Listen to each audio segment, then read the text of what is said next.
buenos días, estimados asistentes, ponentes y expertos investigadores, tanto presenciales como online. Celebramos esta jornada con motivo del cierre del Proyecto Internacional Enhance Microalgae, un proyecto financiado dentro del Programa de Cooperación Transfronteriza Interreg Espacio Atlántico 2014-2020. La ejecución se ha llevado a cabo a través de un consorcio internacional liderado desde ANFACO-CYTMA y formado por 20 miembros de 11 empresas y organismos de investigación procedentes de España, Francia, Portugal, Reino Unido e Irlanda, y con un presupuesto total de 2,45 millones de euros. El objetivo principal del proyecto Enhance Microalgae fue dotar al sector de las microalgas de herramientas de competitividad para permitir su crecimiento. Para lograr este fin, se exploraron nuevas aplicaciones y oportunidades de negocio, evaluando tanto su habilidad técnica como económica para su aplicación en áreas como la cosmética, la nutracéutica o la alimentación humana y animal. Dichos modelos de negocio permitirán atraer inversión y generar empleo de alto valor añadido en la cornisa europea. El mercado de las microalgas en el área atlántica tiene un amplio potencial de desarrollo. En medio de la crisis de la COVID-19, se proyectó que el mercado global de microalgas estaba estimado en 3.000 millones de euros en el año 2020 y que superaría los 4.000 millones de euros en el año 2027, creciendo una tasa anual del 4,3% durante este periodo. Uno de los hitos del proyecto fue la identificación de las posibles barreras técnicas, legales, de mercado o sociales presentes en el sector de las microalgas y que podrían estar impidiendo su progreso y atrayendo nuevas oportunidades de inversión y empleo. A continuación, se identificaron buenas prácticas en la configuración de las estrategias de negocio y se analizaron casos de éxito existentes en otras regiones del mundo, evaluando su posible transferencia y adaptabilidad, sumando como inspiración en nuevos empresarios y nuevos modelos de negocio. Por último, también se facilitó la transferencia de conocimiento entre organismos de investigación y empresas especializadas, fomentando en todo momento la cooperación empresarial tan necesaria en estos tiempos de cara a la consolidación de un nuevo mercado, convirtiendo con ello la I+D+I en el progreso social y real que se nos exige a todo el personal investigador. Entre los logros del proyecto se destaca la creación de una plataforma online para el intercambio de ideas, servicios e intereses, Enhance Microalgae Marketplace, en la que se pueden encontrar ofertas y solicitudes sobre tecnología, biomasa, alimentos, piensos, cosméticos y productos farmacéuticos. La suscripción a este mercado virtual ya es una realidad y permite ser incluido en una red de expertos científicos y empresarios innovadores que a través de ese emprendimiento tan innovador permiten impulsar el desarrollo empresarial del sector de las microalgas en el espacio atlántico. Entre los avances técnicos, citar también que se lograron importantes avances en la relación con la producción de biomasa y se exploraron las propiedades antimicrobianas de algunas especies de microalgas, destacando, por ejemplo, las actividades realizadas en relación con el uso de las microalgas para alimentación de bivalvos, del cual se presentará hoy en primicia un vídeo realizado en las instalaciones de ANFACO-CYTMA. El entorno industrial actual es altamente competitivo e incierto, basta decir la situación que podemos ver en los periódicos cada día. Por lo que ocupar una posición de liderazgo depende de la apuesta de las empresas por esa innovación continua y la transferencia de tecnología con programas propios de inversión cada año en I+D+I. La innovación permite mejorar los procesos, permite desarrollar productos de alto valor añadido y sobre todo ser competitivos en los mercados globales.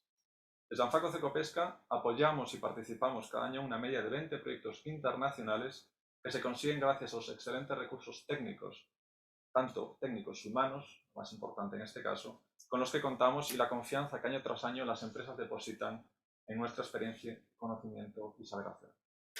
Deseo agradecer a todos vuestra asistencia, repito, tanto presencial como online, ya adaptados a la tecnología híbrida del siglo XXI, y constatamos el gran interés que despiertan las microalgas en los más de 100 asistentes que contamos, y especialmente dar las gracias a los ponentes de la jornada, ya que contamos con representantes de empresas e instituciones socias del proyecto en Francia, Reino Unido, Irlanda y Portugal. Además, agradecer la participación de Dave Stone, director del Centro de Innovación Alimentaria de Oregón, en Estados Unidos, que inaugurará la primera sesión, y también a Jean-Paul Cardoret, presidente de la Asociación Europea de Biomasa de Algas, que cerrará la jornada esta misma tarde. Sin más, espero que sea una jornada de gran interés y sobre todo de aprendizaje y de compartir nuevos proyectos que sean base a partir de la jornada de hoy. Y damos por inaugurada la jornada. Muchas gracias.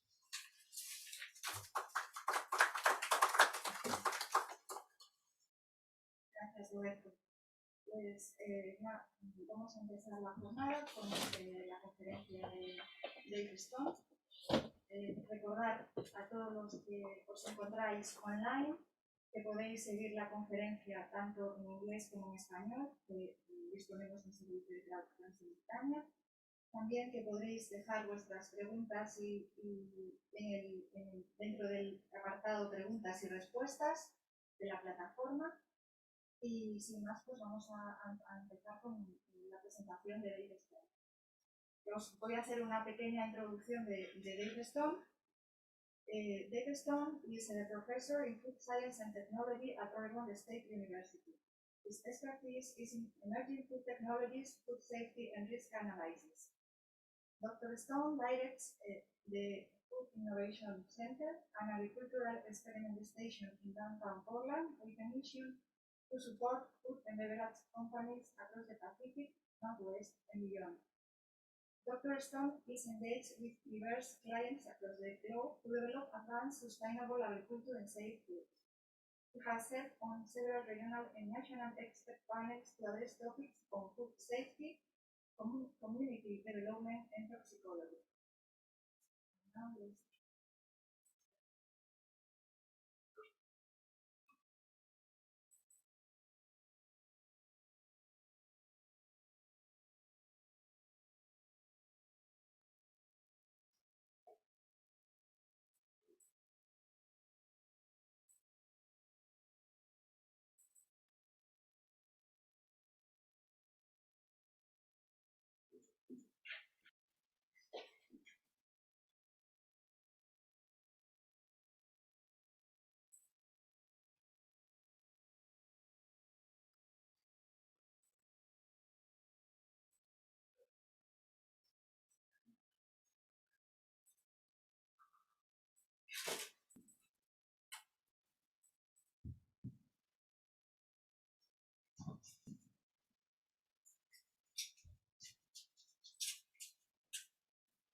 Hello, my name is Dave Stone, and I'm a professor of food science and technology at Oregon State University. I also direct the OSU Food Innovation Center in downtown Portland. And I wish I could be with you there in person, or at least speak to you live, but I'm happy to at least be able to give this recorded presentation at your important meeting. My presentation is entitled Food and Beverage Applications with Macro and Microalgae in U.S. Markets.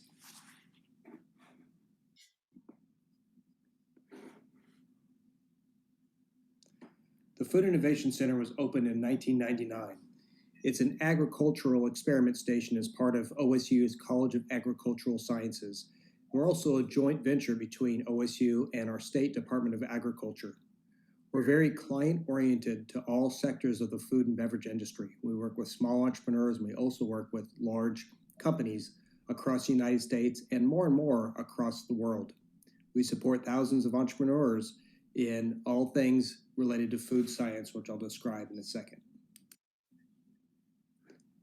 So the Food Innovation Center's mission is to provide technical, creative, and educational services to the food industry, entrepreneurs, and to communities. We focus on three things: quality, safety, and sustainability. And we do this through a product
process development team, a food safety team that does research and training, and a sensory and consumer evaluation team. We also do market analysis, extension and outreach, student and adult training, and research and service. And more clients have been coming to us with projects that include both macro and microalgae. And so who are our clients? Well, this is what our entrepreneurs that come to us want. And I imagine you see some very similar trends in Europe. First of all, they're customer driven. They know the customers today demand more out of food and beverage. They read the labels more, and they want authenticity with the companies. We also want clean labels. The idea that we have minimal ingredients that are familiar to people, and maybe have less processing and less synthetic ingredients involved. Part of that is minimal ingredients and minimally processed, as I mentioned. We also are very interested in working in the health and wellness category, which I think macro and microalgae fit well into. And while our Food and Drug Administration hasn't really defined what all natural means all the time, that is something that we want to that we see entrepreneurs want on our labels as well. They also want sustainability and authenticity. And those are pictures of clients that work with us, some of them often on very large scale projects, but also on projects that are driven by these different consumer demands. One of the things we see all the time now is the rising demand for alternative proteins that aren't from traditional meat. And in the US in 2019, this was a market that was estimated at just under $20 billion, but with projected growth to double to over $40 billion by 2025. And you can see some representations here of plant-based seafood, plant-based meat, plant-based dairy, and then also protein from vegetable sources like pea or lentil. But as we're about to see, very much we're seeing this in the macro and microalgae world too, as an alternative to traditional proteins. And so what I'd like to share is the macroalgae dulse. And so in Oregon, off the coast of Oregon, we have this red seaweed, Palmaria, that grows quite prolifically, and now we're starting to farm it. And OSU has patented what's called the C3 strain of dulse, and we believe it is actually the fastest growing protein source on Earth. What's one of the great things about this is it only requires natural seawater and sunlight to grow. So the inputs are very low, they're sustainable. The result is a delicious sea vegetable that we have incorporated into many food products that are both delicious and healthy and meeting a lot of those consumer demands. And I'll share with you what those prototypes of those products are. So here, our research chef at the Food Innovation Center built many different types of prototypes. Here you're seeing some examples of a rice cracker, a shrimp cracker, a green goddess dressing, a mix in a granola. And then you can see here this tamari with dulse seaweed is actually a salad dressing that's selling at our local retail markets and doing quite well, actually. You can actually buy this direct to consumer online as well, where we incorporated dulse seaweed into a very delicious salad dressing. So the opportunities to use dulse in different culinary creations are really endless. And we actually took this information to consumers to do sensory testing on the different types of products that are offered. And you can see here that in yellow is liked extremely, red is liked very much, of all these different types of products that we put out there. And several products scored very highly on the liking category, including the rice cracker, the trail mix, some of the ramen products, the veggie burger, brittle. Some of the other products that weren't so highly regarded included more of the meat-based, some of the dressings. And so you start to get broad categories and sectors of food that may be more palatable, at least conceptually, if not from the straight sensory analysis of what consumers might be looking for with this type of macroalgae. And as I mentioned earlier, OSU has patented a form of or strain of the dulse macroalgae called C3. And through that, we've started to farm on our coastal experiment station in Newport, Oregon, the dulse at different levels of seawater, and whether the seawater is static or flowing, and different levels of nutrient input. And you can see you get very different levels of appearance, and you can start to assess consumer evaluation just based on appearance alone of the seaweed. And then there's an example of a nutrition fact panel that is developed for this particular product. And so we got a lot of feedback on this this dulse and the umami flavor and the other ways that the public view these different forms of the product. And you can see here that you can tell from the different types that is developed the statistically significant difference between a type of strain that was developed here in orange versus the one in yellow, which might give insights of how to farm that. And then from that same set of panelists, in this case, we looked at 87 different consumers, you can see their willingness to pay for the product. And you know, that sweet spot is that around that $5 to $10 per pound distribution of how much someone is willing to pay for this product, which is obviously very useful market insight. And so that's a little background on a project that we're working on now with macroalgae. But as everyone knows, and I imagine that the similar situation exists in Europe, consumers now have a lot of choice with both macro and particularly microalgae. And so here is just, I went to Walmart's website and entered spirulina, and I got 40 results. And here are the top 8 results of the different types of primarily powders that you can get in just going online at Walmart. And so consumer choice exists for particular applications right now in the US, particularly for powdered applications. One development that I think is particularly exciting is color applications. In 2013, our Food and Drug Administration approved spirulina blue, a natural color made from spirulina, opening a new market. Blue is kind of the holy grail of colors for the food industry, particularly like even in bartending. Blue cocktails are considered to be some of the most exquisite and obviously can fetch the highest price.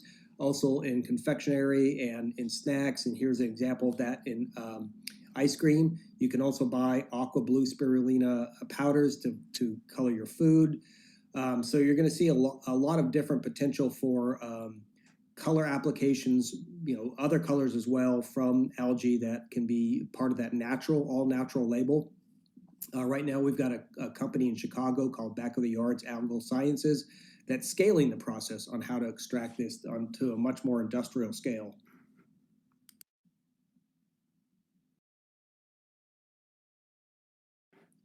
So there are many functional compounds that are really desirable to food companies in algae, as everyone knows. And in the US, many large companies, existing companies, but also smaller startups are starting to look at algae as a plant-based ingredient to replace kind of controversial animal-based compounds such as texturizing agents or additives. And you know, gelatin comes to mind. So an example is Cargill's Pure Wave seaweed powder that is being marketed as a replacement to gelatin. In addition, we all know algae are really excellent for encapsulation, for probiotics and nutraceuticals, as well as their ability to boost fiber and content from finished products. And there are several US companies that are looking at, that are in various stages of development, that are looking at processed cheese based on a new range of alganates. And so with this slide, I thought I'd show some examples of new beverages that are being built based off microalgae and some macroalgae. That picture of the smoothie being poured into the glass, we have already seen interest from several entrepreneurs at the Food Innovation Center to build smoothies based off of microalgae. And so I think this is going to be, in my opinion, a very big growth sector for these applications. In the middle is a company we've worked with a lot out of Central Oregon, Laird Superfood. This is an example of coconut water mixed with calcium that's derived from algae through a proprietary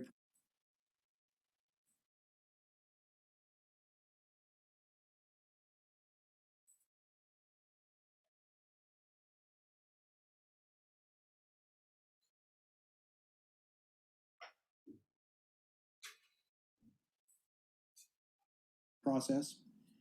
And the last example here is Naked, a juice that's produced by the Naked Company, a part of PepsiCo, where they're actually looking at a mixture of dulse, that red macroalgae I talked about earlier, with spirulina. On the food applications, I think we're starting to see a lot of differentiation and growth in this sector as well. That's not just based off of a powder formulation, but actually a finished product or an application of the algae into that product. And so an example of the latter is a Chicago company that's using spirulina to develop algae that produce heme that is more akin to the umami flavoring in traditional beef, but used in plant-based burgers.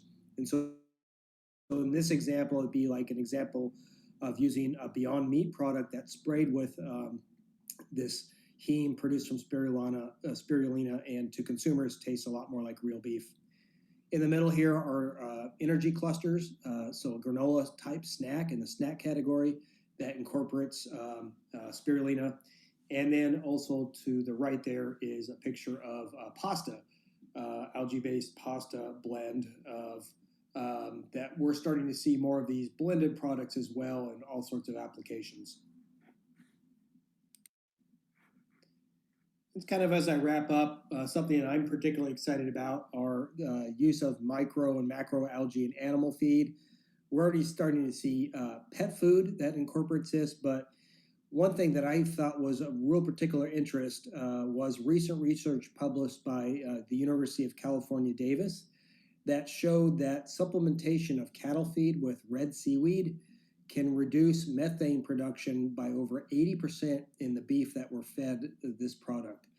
And what's really interesting about this work is it didn't take a lot of the seaweed. The cattle consumed 3 ounces of the seaweed at each feeding, and they gained as much weight as other cattle fed a traditional diet, but emitted 82% less methane into the atmosphere.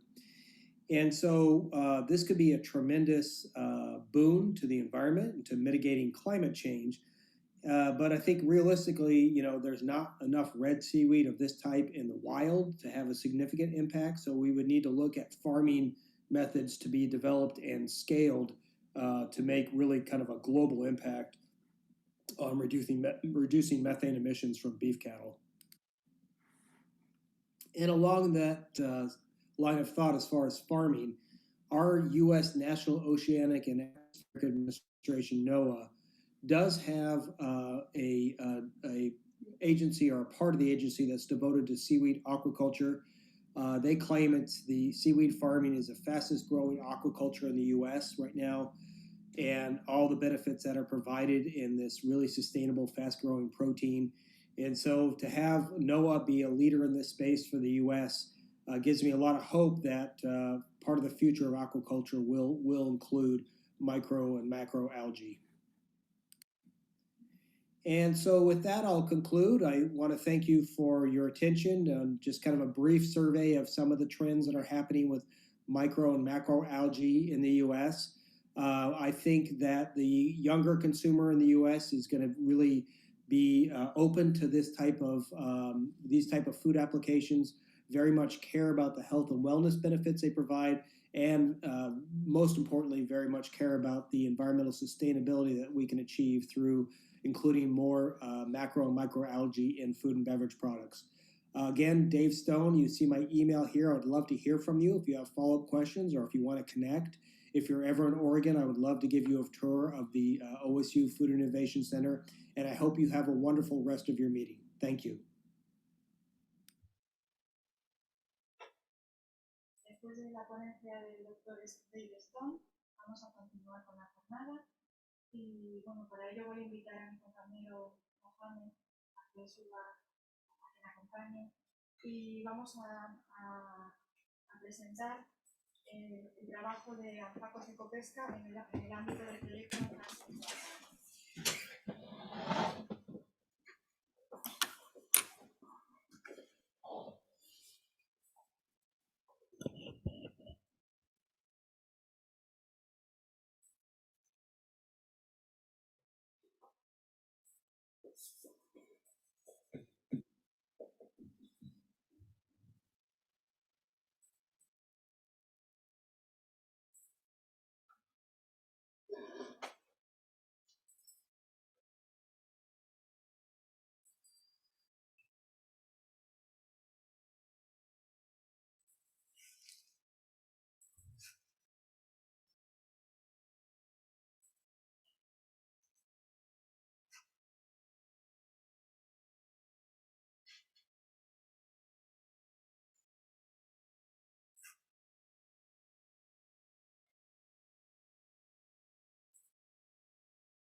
El proyecto Enhance Microalgae es un proyecto financiado por la convocatoria europea Interreg Atlanticaria en el año 2016, que se enmarca dentro de la prioridad 1, estimular la innovación y competitividad de las empresas con el objetivo de transferir innovación y resultados para el desarrollo de nuevos productos y servicios.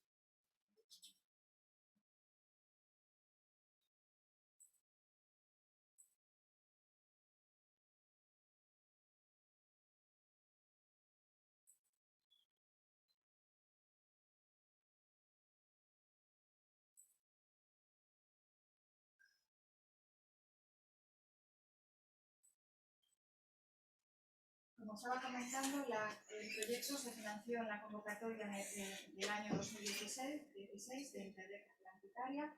Es un proyecto que ha tenido una prórroga hasta el año...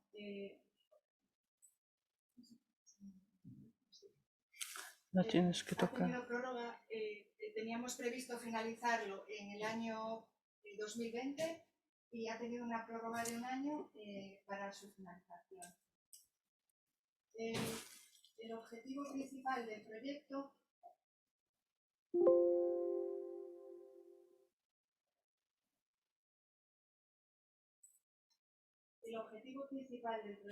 es contribuir a la competitividad de la industria del sector de las microalgas en el área atlántica, a través de la transferencia de tecnología al sector comercial. En este sentido, el proyecto fue solicitado por una agrupación de 9 socios, coordinados por ANFACO-CYTMA, y en el que participaron también la Universidad de Swansea, la Universidad de Manchester, el CIMA, la Universidad de Coruña, la Universidad de La Rochelle, Chagas, Bletex y INL de Portugal. Los diferentes socios del proyecto van a ir exponiendo sus resultados a lo largo de la mañana. Además, contamos también con los associated partners, las empresas al alimento, Algae for Future, Blue Power e Hijos de Arribeles. El plan de trabajo del proyecto está constituido por 8 paquetes de trabajo principales, cada uno de los cuales ha sido liderado por uno de los socios que está involucrado en el proyecto. El paquete 1 de coordinación, liderado por ANFACO-CYTMA, el paquete 2 de comunicación, liderado por la Universidad de Manchester, el paquete 3 de capitalización de resultados, liderado por el INL, el paquete 4 de identificación de barreras técnicas, liderado por la Universidad de La Rochelle, el paquete 5 de mercado, liderado por la Universidad de Coruña, el CIMA y la Universidad de Porto lideran el paquete 6 sobre temas legislativos en el ámbito de las microalgas, el paquete 7 de aplicaciones de alto valor de investigación, liderado por Swansea, y por último el paquete 8 de transferencia de conocimiento, liderado también por ANFACO-CYTMA.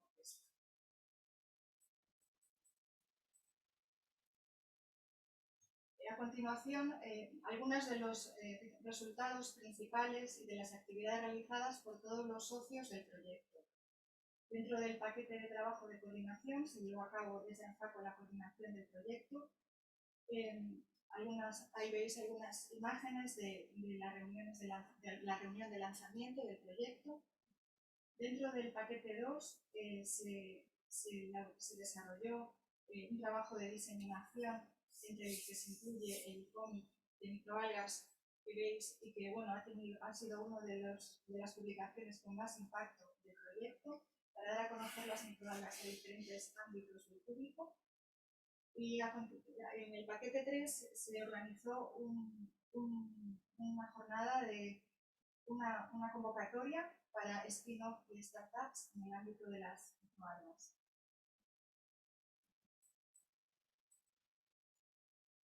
Otros resultados del proyecto son el desarrollo de una base de datos de stakeholders del ámbito de las microalgas en el área atlántica, que se encuentra en la página web del proyecto. así como una revisión muy completa de lo que son las condiciones legislativas que afectan a las microalgas en el ámbito europeo. Podéis ver que hay alguna publicación de este ámbito, en este sentido, que ha derivado del proyecto, así como también dentro del paquete de trabajo 7, el desarrollo de una herramienta para ayudar a la toma de decisiones durante el cultivo de las microalgas. Y un catálogo de microalgas que está ya en marcha, la tercera edición, y que también se puede encontrar en la página web. En cuanto al marketplace, comentaros que es una herramienta que está disponible en la página web para intercambio de servicios y conocimiento para encontrar socios para diferentes actividades en el ámbito de las microalgas. Aprovecho la presentación para comentaros que el marketplace está abierto, que podéis apuntaros y podéis ofrecer vuestros servicios en este ámbito o también buscar colaboradores para proyectos en el ámbito de este marketplace. En esta diapositiva podéis ver algunos ejemplos de las training sessions y workshops que han tenido lugar en el ámbito del proyecto. Los diferentes socios a lo largo de todo el proyecto han organizado diferentes sesiones, tanto para dar a conocer sus desarrollos a diferentes stakeholders en el ámbito de las microalgas, como para también estar en contacto entre sí. Y bueno, aquí veis algunos ejemplos organizados por la Universidad de Manchester, por Swansea, por La Rochelle y por CYTMA.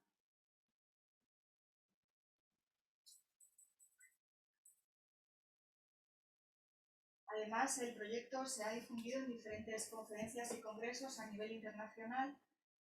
Os indico simplemente algunos ejemplos, son muchos más. Y también ha dado lugar en este momento a aún más de 12 publicaciones científicas que han sido desarrolladas por los diferentes socios del proyecto. En cuanto a las aplicaciones de alto valor añadido que hemos desarrollado, más en concreto ya en ANFACO-CYTMA, están orientadas a la acuicultura, la alimentación y aplicaciones farmacéuticas. Comentaros que desde ANFACO-CYTMA hemos llevado a cabo el cultivo de biomasa con dos objetivos. Por un lado, se ha llevado a cabo el cultivo para la obtención de datos de cara al desarrollo del modelo que os comentaba, la herramienta que se desarrolló en el ámbito del Europa 7. Entonces, se han generado gran cantidad de datos que se han compartido con la Universidad de Swansea para el desarrollo de la herramienta de toma de decisiones. En este sentido, aquí veis el proceso de cultivo que se lleva a cabo en los fotoreactores de ANFACO-CYTMA y las diferentes tecnologías con las que se puede procesar la biomasa a continuación, mediante centrifugación, filtración de membranas, drying. Se han estudiado estas tecnologías y se ha evaluado cómo afectan a la integridad celular, a la eficiencia de los procesos y se han también estudiado diferentes parámetros de cultivo para determinar cómo afectan al cultivo de las microalgas. Con estos datos se ayudó a la construcción de la herramienta que por la tarde presentará Kevin Flynn para ayudar a la toma de decisiones en el cultivo de microalgas. Los diferentes parámetros que se han tenido en cuenta se indican en la parte de la izquierda, tanto densidad celular, productividad, composición bioquímica, tanto proteínas, carbohidratos, ácidos grasos. Y bueno, todos estos datos se han utilizado para el desarrollo de la ANFACO. A continuación, pues, os indico las especies con las que hemos trabajado. Se han cultivado 9 especies, que son las que se indican en la diapositiva, y el objetivo era, además de proporcionar datos al modelo, como os comentaba, también realizar estudios de bioactividad de las microalgas.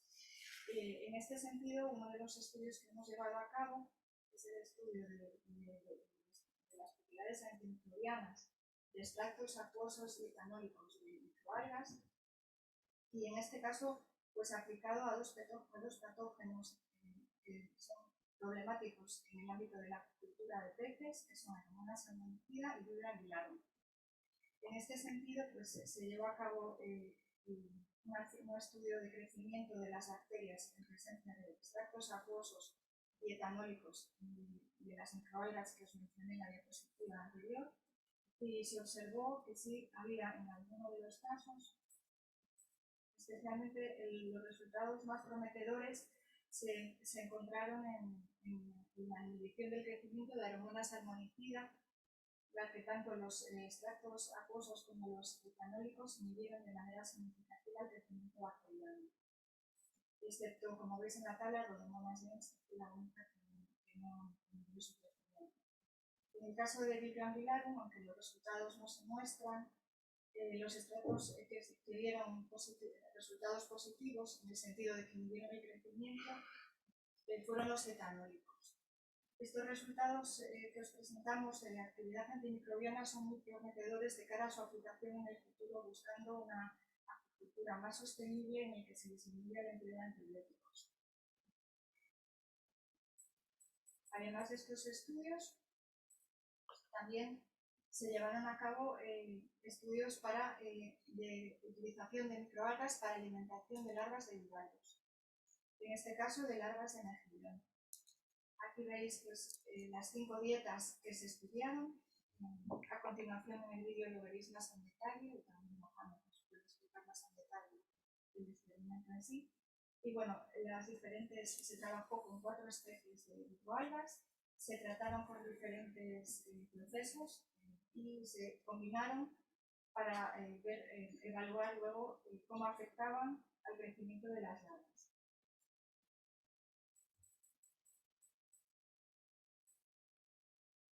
Veis los resultados obtenidos en cuanto al crecimiento y bueno, a continuación lo que os comentaba. Os vamos a enseñar un vídeo que muestra todo este experimento de cultivo de larvas de bivalvos. Sí, sí, sí, sí. No sé si me escucha o no. Sí.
¿No se ve?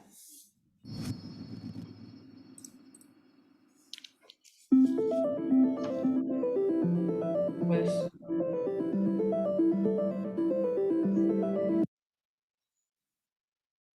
Perdón, creo que hay un problema técnico.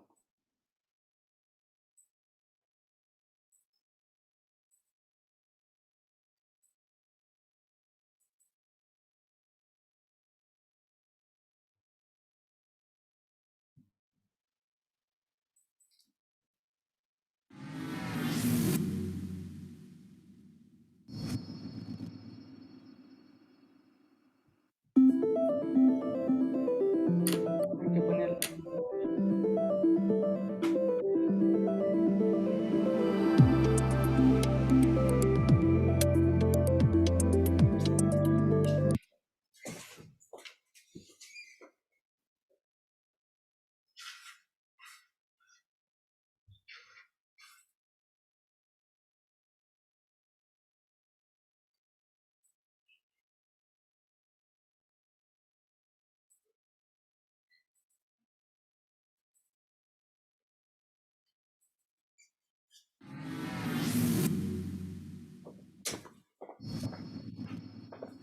Bueno, lo siento por el problema técnico.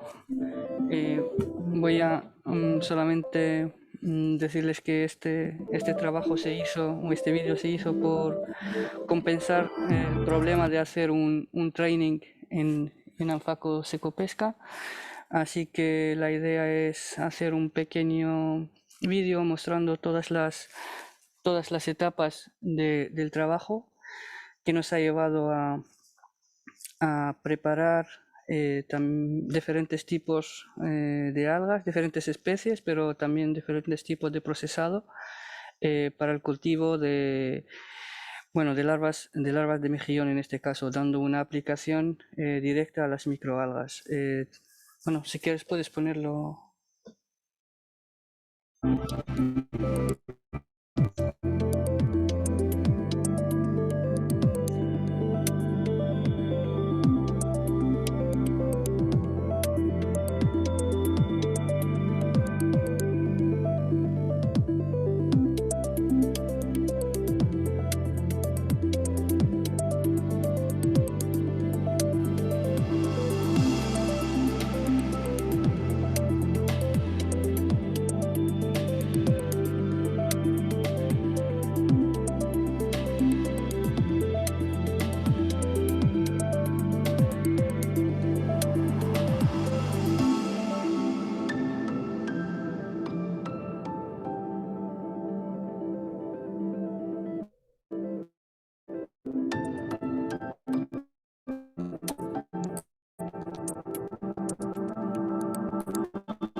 Bueno, de todos modos, vamos a poner el vídeo en la página web del proyecto para que se vea en mejor calidad. Entiendo que con el internet es un poco difícil teniendo en cuenta que la calidad es bastante alta del vídeo en sí mismo, ¿no? Para cualquier pregunta estaremos aquí a lo largo del día para responder. Solamente decir que el trabajo que se hizo tiene como objetivo valorar diferentes procesados de dieta, teniendo en cuenta que en el cultivo de bivalvos en general el punto más problemático que tenemos es mantener el cultivo de microalgas o de diferentes microalgas durante todo el cultivo sin ningún problema, y con las algas concentradas y sobre todo liofilizadas lo que pretendemos es poner un poco más fácil el trabajo en las hatchery en general de bivalvos, ¿no? Y eso es un caso práctico que queremos llevar a cabo y estamos haciéndolo en otros proyectos también donde estamos optimizando, llegando al 50% de sustitución de algas frescas por algas secas y liofilizadas. Y bueno, la idea es a finales del 22 podemos lograr una dieta totalmente seca para el cultivo de bivalvos en la fase larvaria. María José, todo tuyo.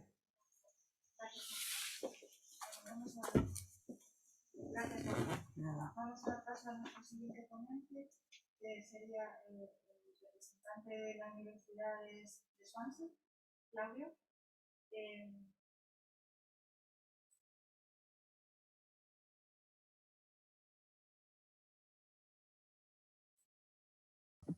Hello.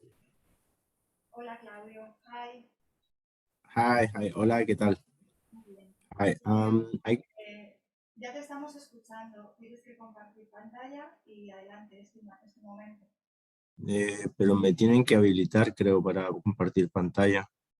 ¿No estás habilitado? No tengo aquí, solamente tengo para el chat. No tengo. Entonces, vamos a hacer una cosa, Claudio. Vamos a dar paso al siguiente ponente mientras resolvemos ese problema. ¿Te parece?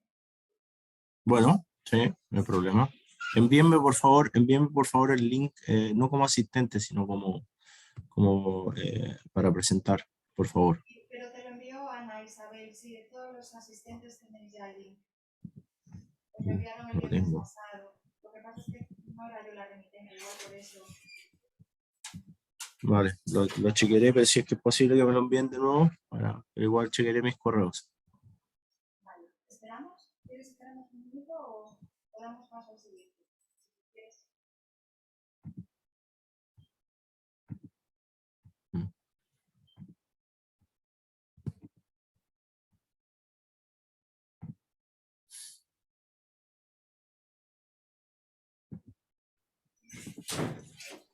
Aquí lo tengo, ¿Ya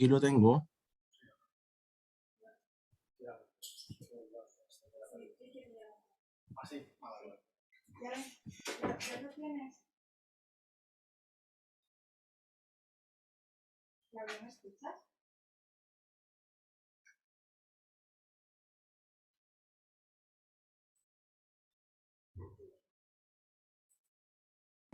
Ahora lo tengo, María José.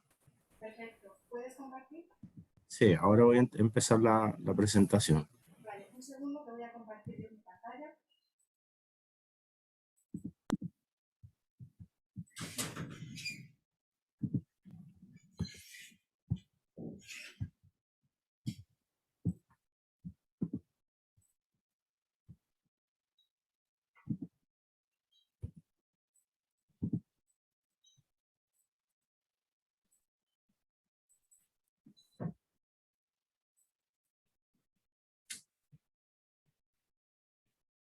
Ahora,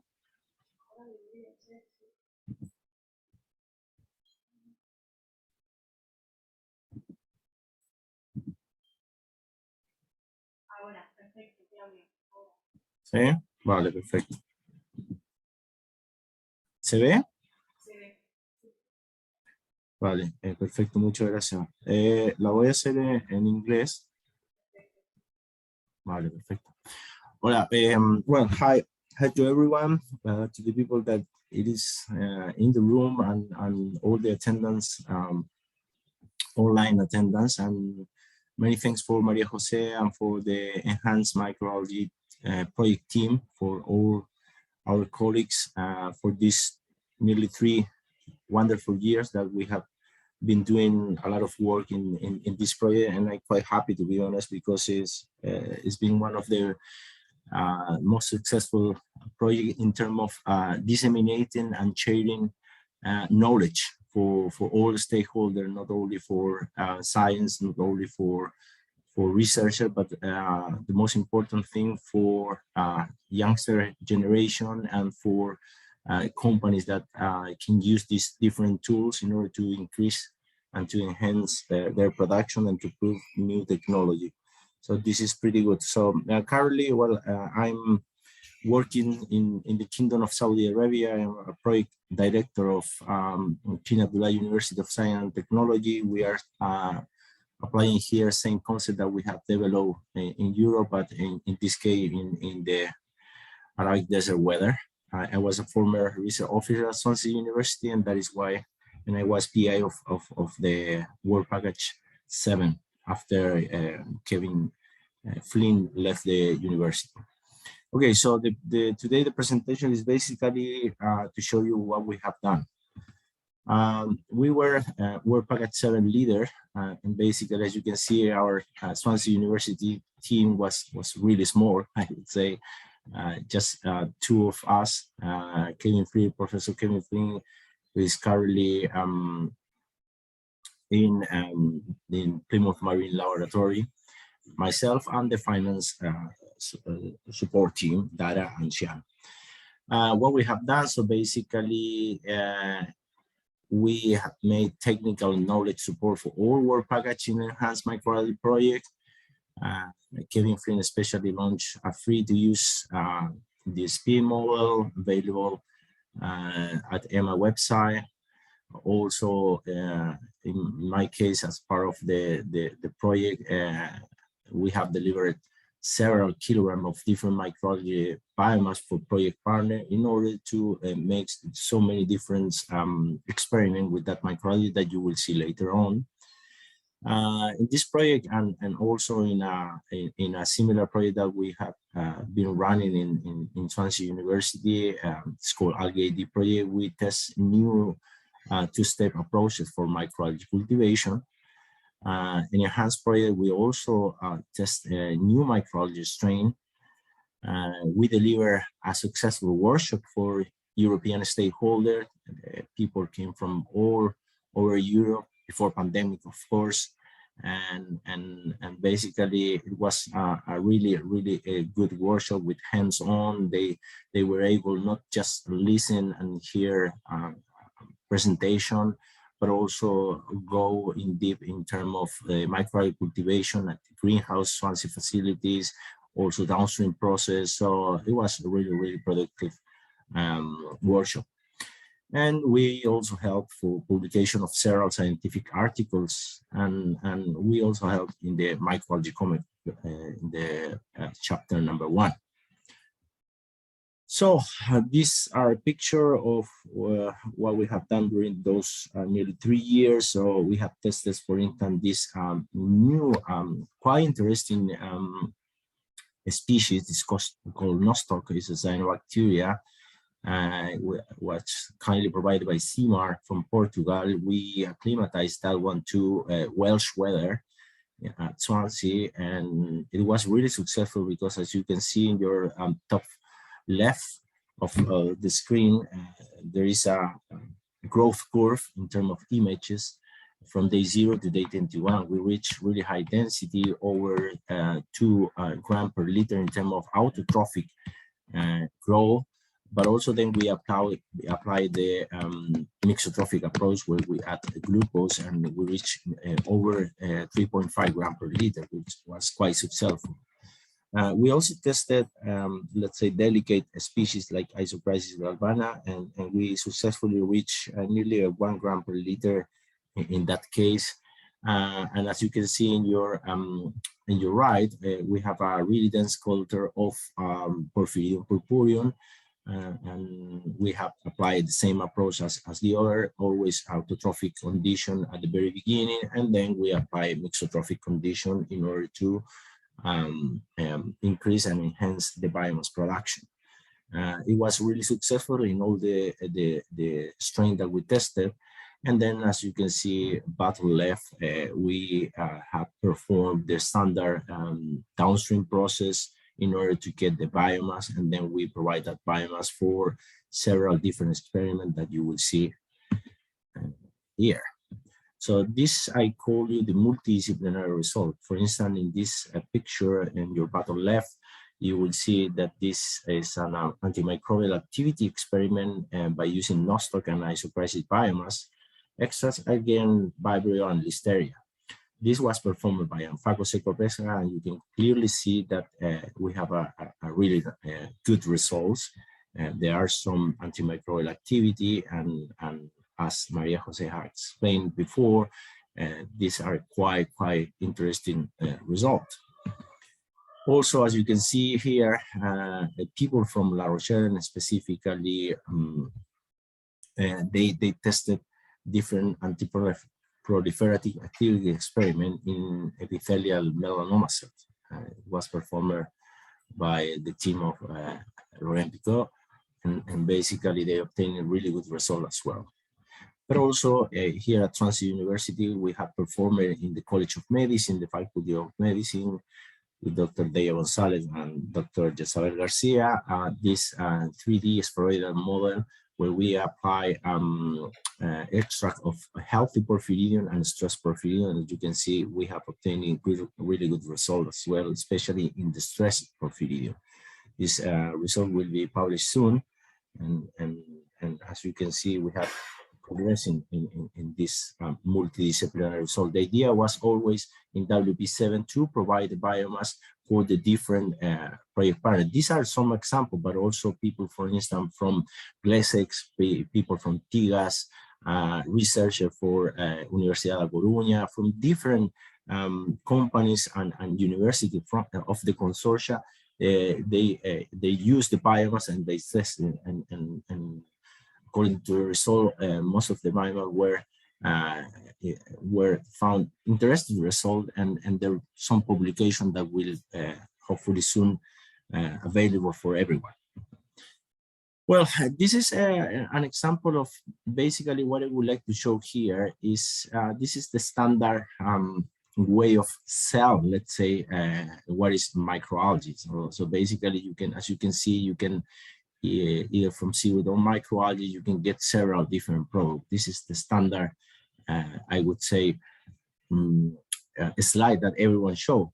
Why I would like to show this slide and the next one is basically because, as you can see, and the most important thing for me is that, as you can see below, this is a paper from 2014. So we are nearly 6 years now, or even 7 years, and still we are in a not that advanced development. So I think the focus now is to try to find new species, try to find new way of producing, try to find new, new downstream process in order to progress a little bit more, because still we have the standard commercialized product as the previous speaker showed, basically protein, spirulina, and all the rest, but really it's not been a high, or let's say a big jump since 2014. The technology is becoming a bit more mature, I would say. It's not a young technology anymore. I would say that it's becoming mature now. There are more companies working, more institutions, but really we need to move faster, because there is a need for to really get a mature technology in order to provide good result and to really tackle the challenge that everyone knows, you know. So basically it's try to improve food security, climate change, CO2 uptake, and all the rest. But in order to do that, we need to be, I would say, we need to risk a bit more and try to do something new. So that is why, for instance, in the work that we have done at Swansea University and since 2015, 2016, we have been doing, for instance, a new microalgae strain, in this case, in agreement with a company in Spain. And this is an example of a new strain, for instance, that we published in 2016, this paper. And basically, from that work, there is a really well-known group in Almeria that they were focused on that Amphidium carterae, and then they published 2018, 2019, 2020, and 2021 different papers by using this Amphidium carterae. So that is an example that if you are in the forefront of science, and you basically take the first step and try to and new strain, then if it's successful, the people and research audience will try to find and try to understand the process and try to improve and get more data in order to be able to produce in a higher scale. So this is one example. So then, for instance, regarding a new growth approach, this is a project that I explained to you before. Is a result from a project called Algae. It's an Interreg Northwest Europe project.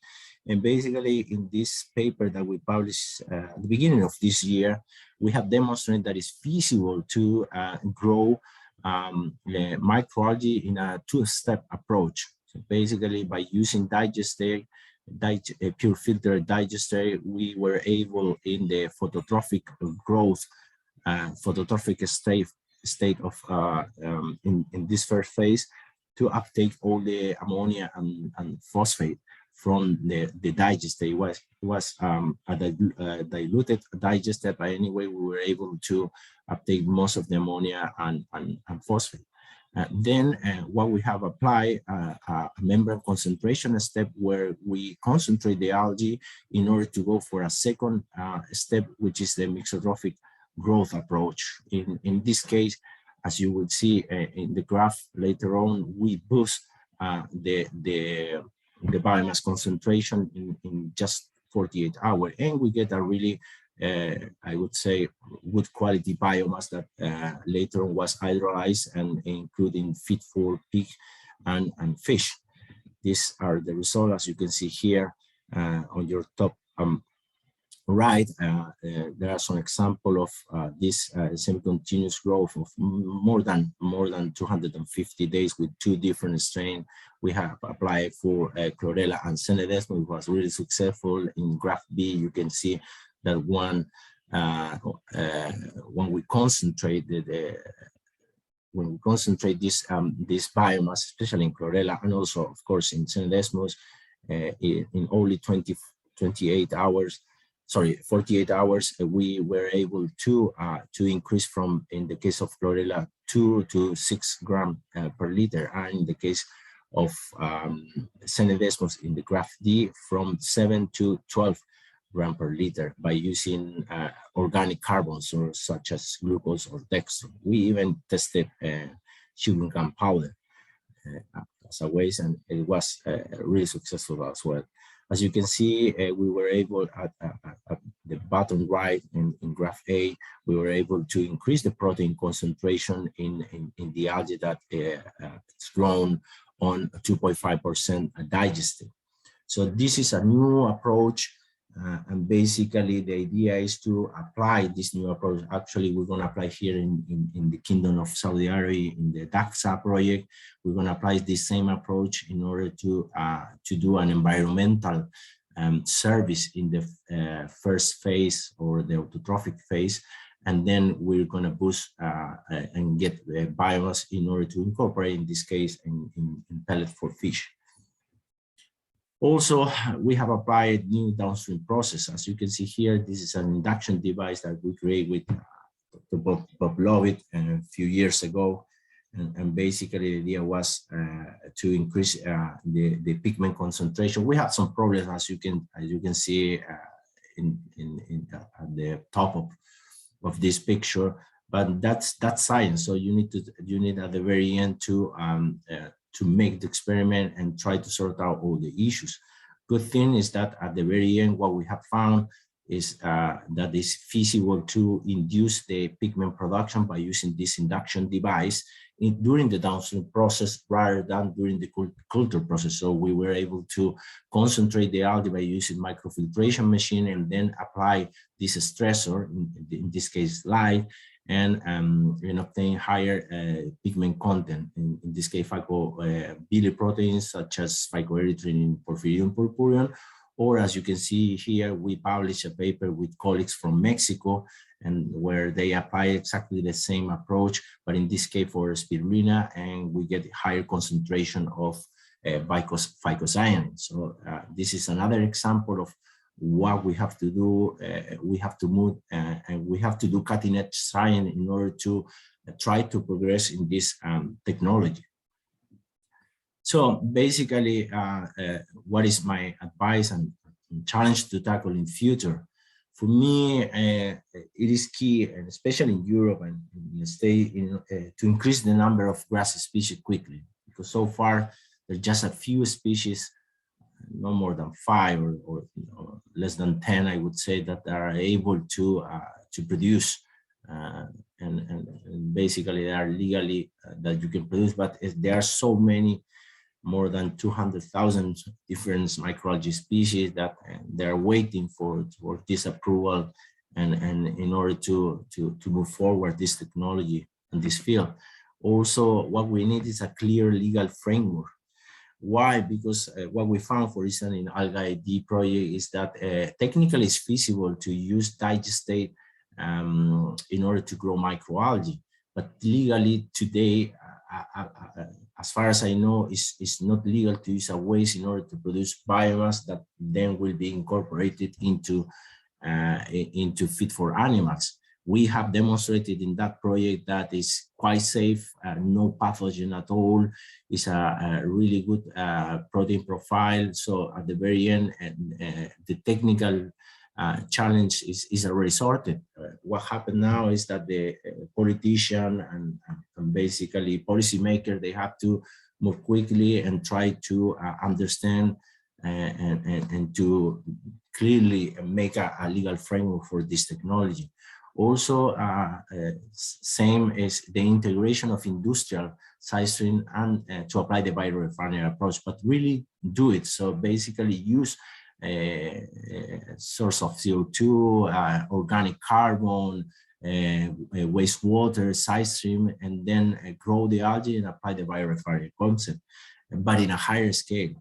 Also, what we have found especially in this project in Enhance Microalgae, there is a need for staff training on higher scale production, because most of the people who know about algae and several labs, they grow in really small scale, and the need is to go big, to go higher, and that is why we need people who is able to do this at higher scale. And then I think the future for me will be to focus the production on mixotrophic and heterotrophic production. Why? Basically because we know that there are some limitations in terms of autotrophic production, and basically we are not going to reach higher density. In mixotrophic, which is the combination of light and organic carbon, we can get really high density, and heterotrophic even higher. This is the approach that we're going to apply here as well in KSA, and I think that is the approach that in future have to apply, because otherwise we're never going to reach, or we're never going to compete with, for instance, soybean or any kind of other protein. And what is next? Well, in our case here in KSA is we're gonna. This is a picture, not a picture, but this is an image that we would like to show you. But this is the approach that we're gonna follow here in KSA, where we have really good environmental parameters to grow algae, and all that knowledge that we are bringing from Europe and the States and other parts of the world. is going to be applied here in this country, and the idea is to, I would say, to do the same in Europe, go bigger and really demonstrate that the algae have a future. Thank you very much. And if you want to contact me, please feel free to write me an email. Thank you very much, Maria Jose. Thanks, Claudio. Mm-hmm. You can stop sharing your screen. You can see it now. I think, do you have any questions for Claudio here in the audience, or not? We can go to the next speaker.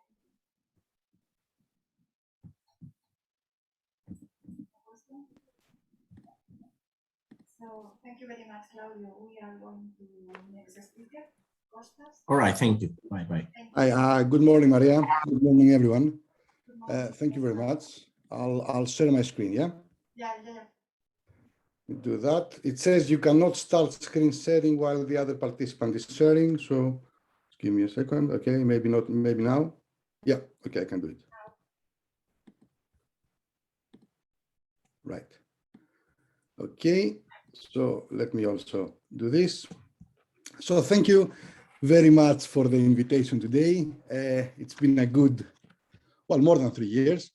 And my original plan was to join you over there, but unfortunately, due to complications, I couldn't travel, so it has to be online, right? So I'll give you a brief overview of what we've done in the project these years. And it's been a twofold contribution, actually, because we've been leading the communication package, and we've been participating in Work Package 7, which is the research bit. So I'll talk to you a little bit about both.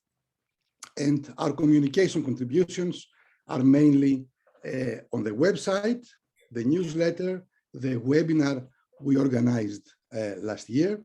And there is a microalgal growth video, sorry, which is pretty much similar to the one that ANFACO showed earlier, but there are some differences too.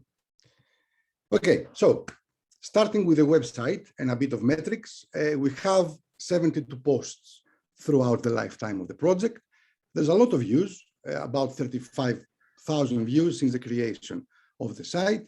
There are links to microalgae related workshops, conferences, and webinars.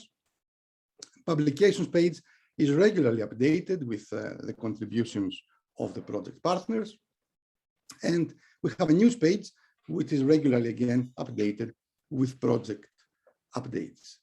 The most popular is the homepage with the most views. And then we have the stakeholder database with about 2,000 views, partners pages, publication pages, project information pages, and of course, the comic page. Okay. So it's been a quite active website. And then we have social media. I think the two most popular ones were LinkedIn and Twitter. In LinkedIn, we have 503 connections, an average of 860 views per post. Most popular in terms of views was the third edition of the strain catalog, which I'm going to talk a little bit about next, with more than 3,000 views. And then we have Twitter. We have about 500 followers, 226 tweets, and about more than 3,000 impressions per month.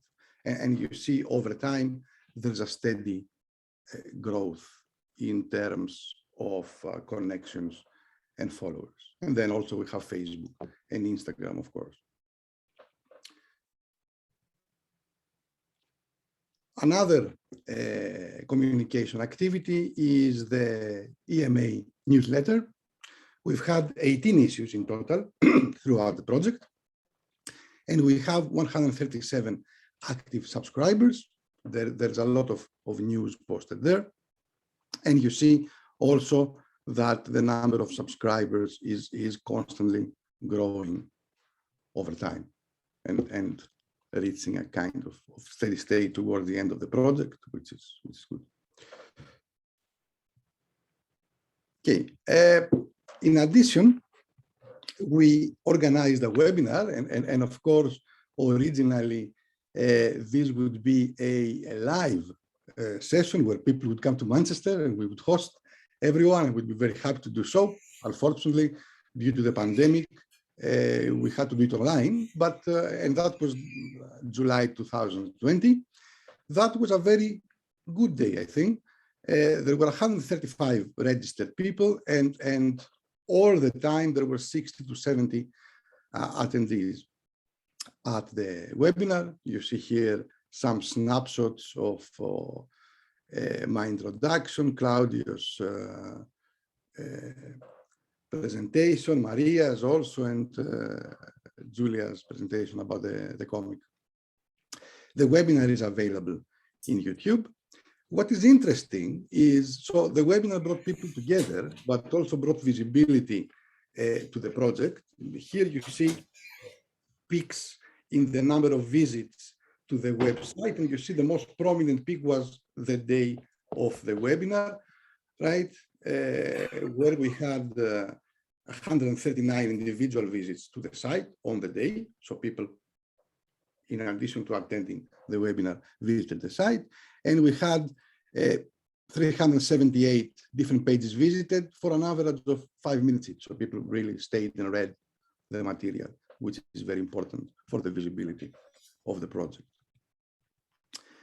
We also got feedback, both from academia and industry, and the feedback was good. People were interested, they liked the material. There were some technical issues in the beginning with people connecting and everything else, but overall, the feedback was very positive, which is very encouraging.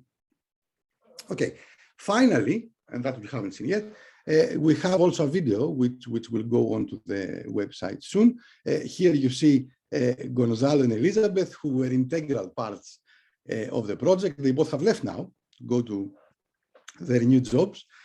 They left very recently though. And well, they explain a little bit about what's happening in the lab. I'm gonna just show you some snapshots here. So scales, and we have different species.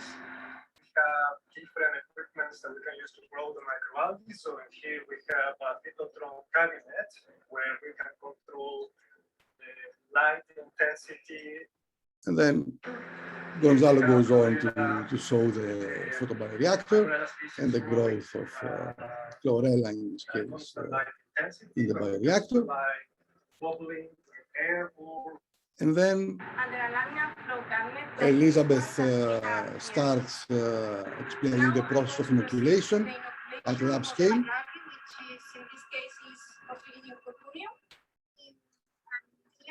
And follows it through.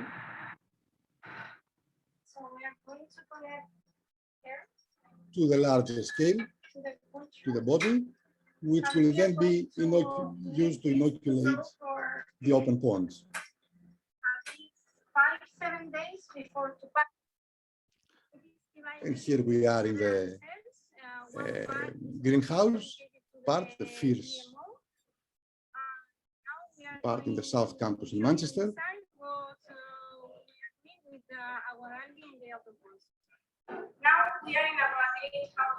Which is there, the open pond facility.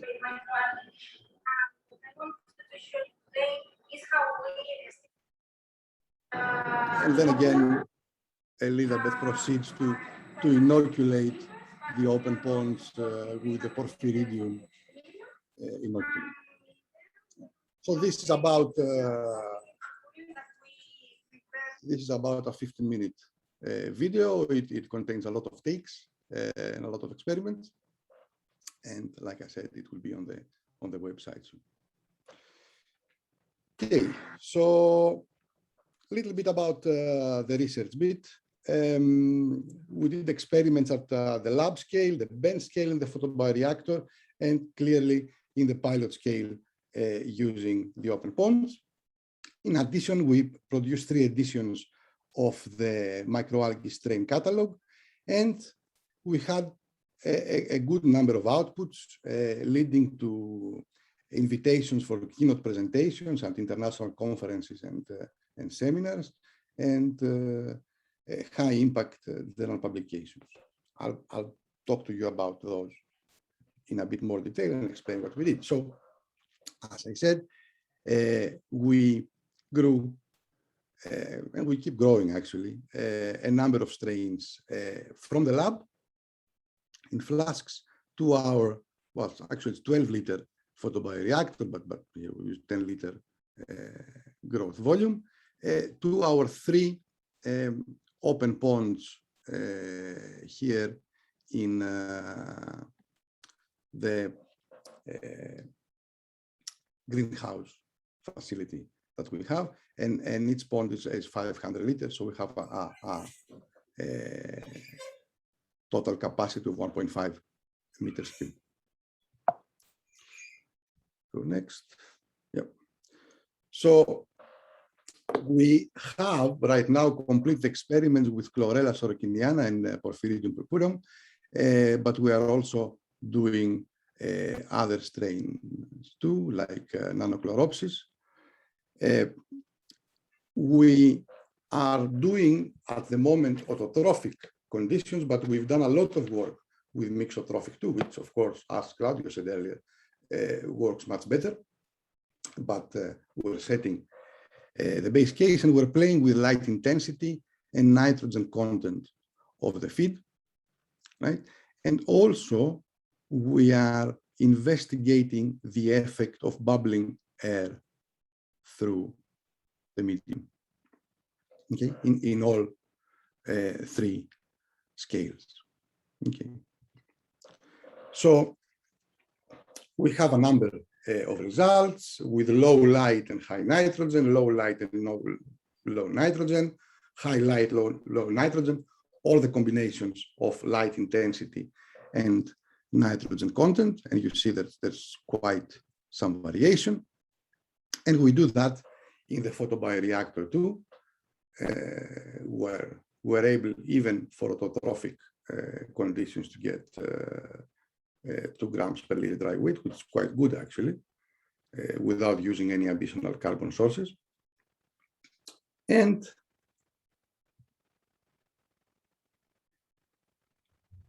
like I said, we do that for Chlorella, and we do that for Porphyridium too. Now, we take these results, and we also cultivated a number of strains for a number of conditions in the open ponds, right? So in these we have 3 raiseway ponds, as I said before.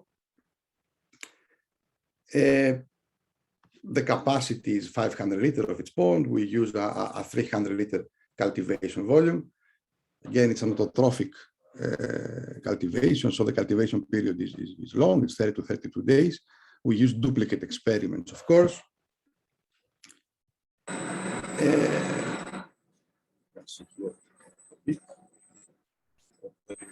Moving around. And in addition, what we do also always is combine experiments with models. So we have a model of the autotrophic growth, and of course we have models for the mixotrophic growth too. That includes biomass, lipids, nitrogen, starch also, and then temperature and light intensity. You can see here we can represent very well the growth, nitrogen consumption, and also lipid production, nitrogen quota with the model that we have. So that works very well, and we can use it to optimize the growth. And as I said, we are also experimenting with air bubbling also in the ponds, and you see that that works very well with all strains. So when we add air into the mixture, you increase biomass, lipids, and also starch, which I don't show here, which is very important. And that works both for the Chlorella and the Porphyridium.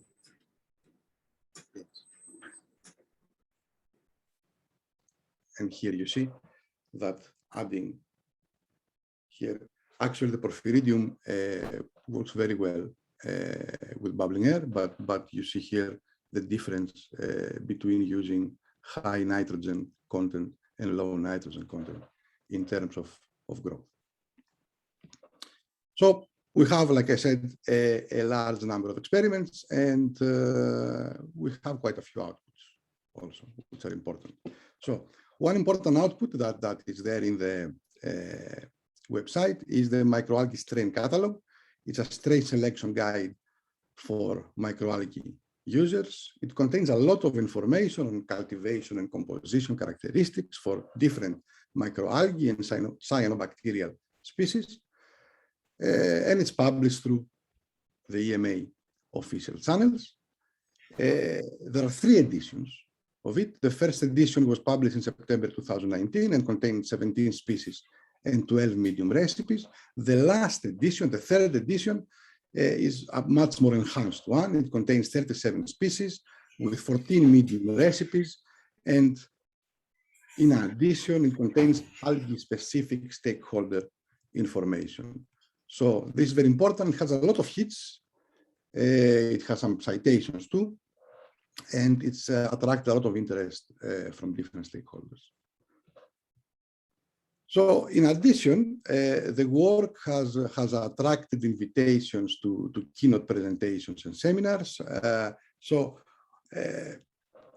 3 that I gave, one was in the ESCAPE conference, which is the European Symposium of Computer-Aided Process Engineering in Graz in 2018. That's a major conference in process engineering, actually. And I spoke about model-based fed baths, algal cultivation strategies here.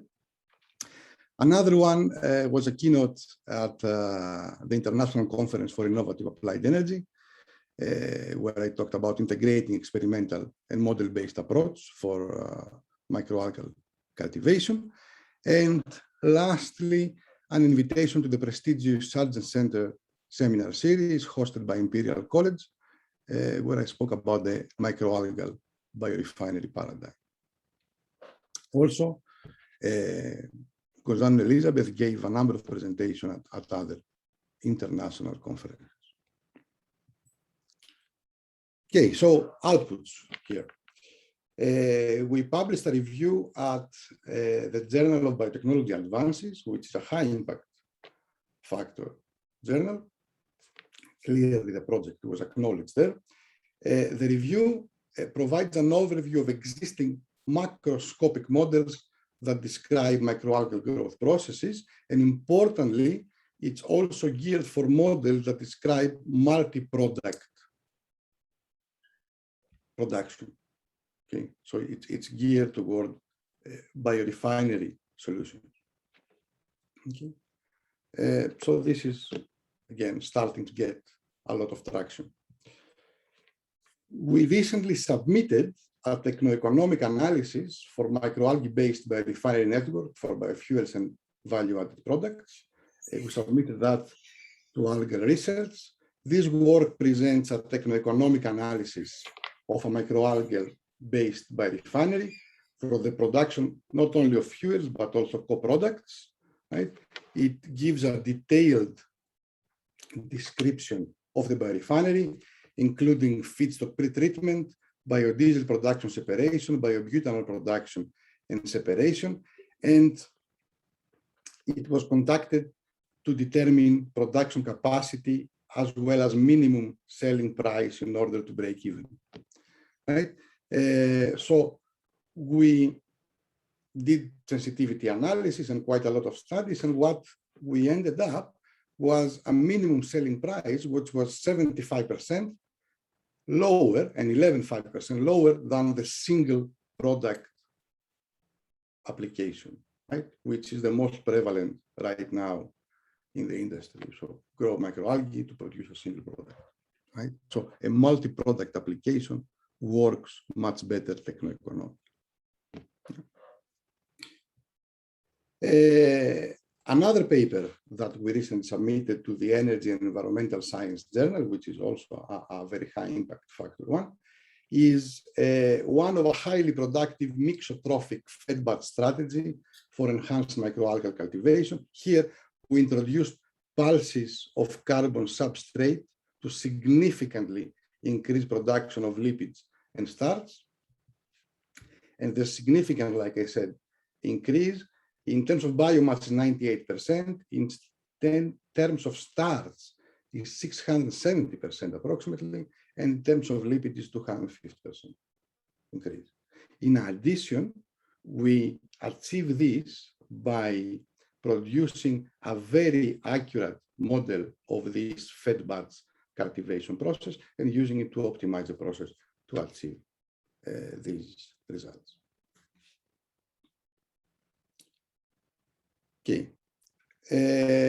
Last but not least, there's another review that we're in the process of submitting, and that includes green and non-destructive extraction techniques for added value products for microalgae. So with that, I think I've exhausted my time. I would like to thank you very much for your kind attention. I'm happy to answer any questions, or if you have any questions beyond the event, please feel free to contact me. Thank you very much. Thanks, Kostas.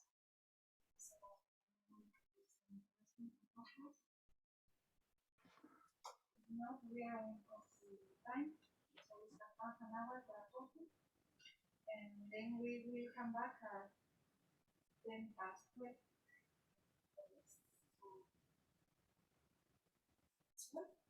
Thank you.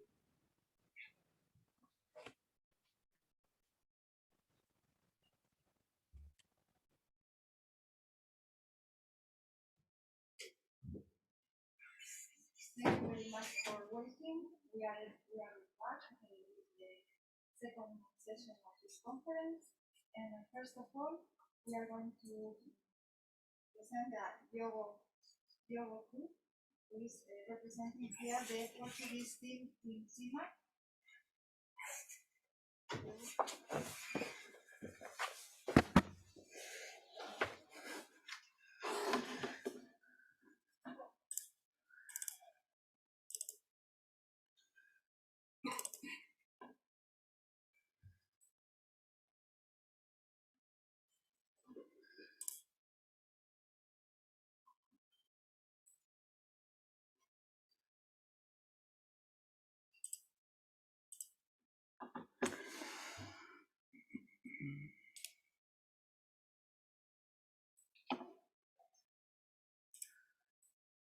No consigo ver el modo de la presentación here.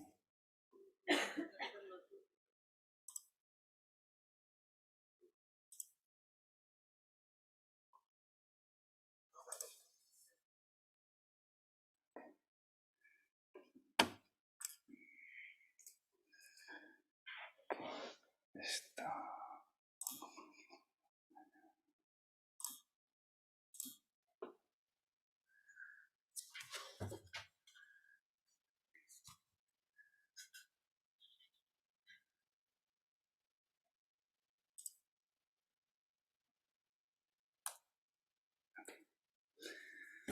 So, good morning, everyone. Thank you very much for being here and online as well. As you know, CIMAR is responsible for the Working Package 6, which is referring to the legislative surveillance and environmental concern of microalgae in Europe.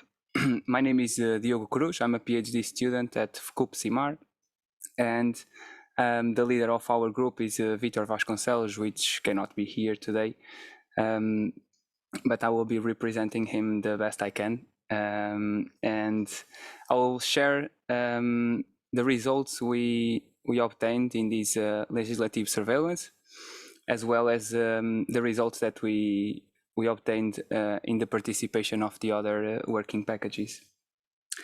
So our first task on this working package was related to the legislation for food and feed uses.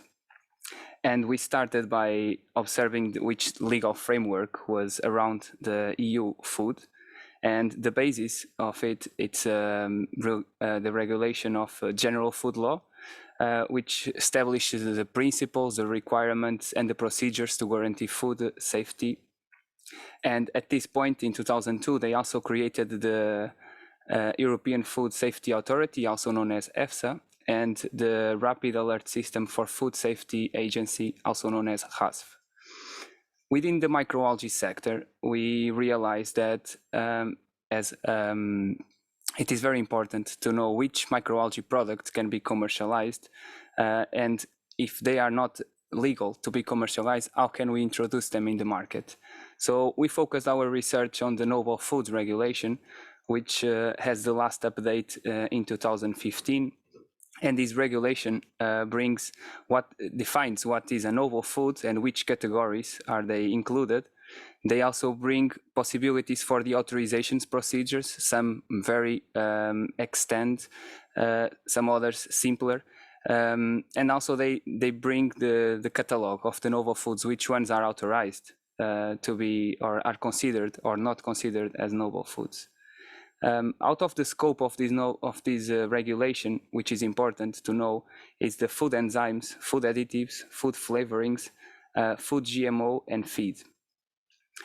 Recently, there was a new regulation that came into force in 27 of March of this year, and it's called the Transparency Regulation, which is a fitness check of the general food law. This regulation might be seen as a controversial regulation for the standpoint of view of companies, because if a company is looking to put a new product in the market, you need to bring notification studies of what you are doing, of course under confidentiality agreements, but there is reasons for the EFSA, which is controlling these notification studies, advisory meetings.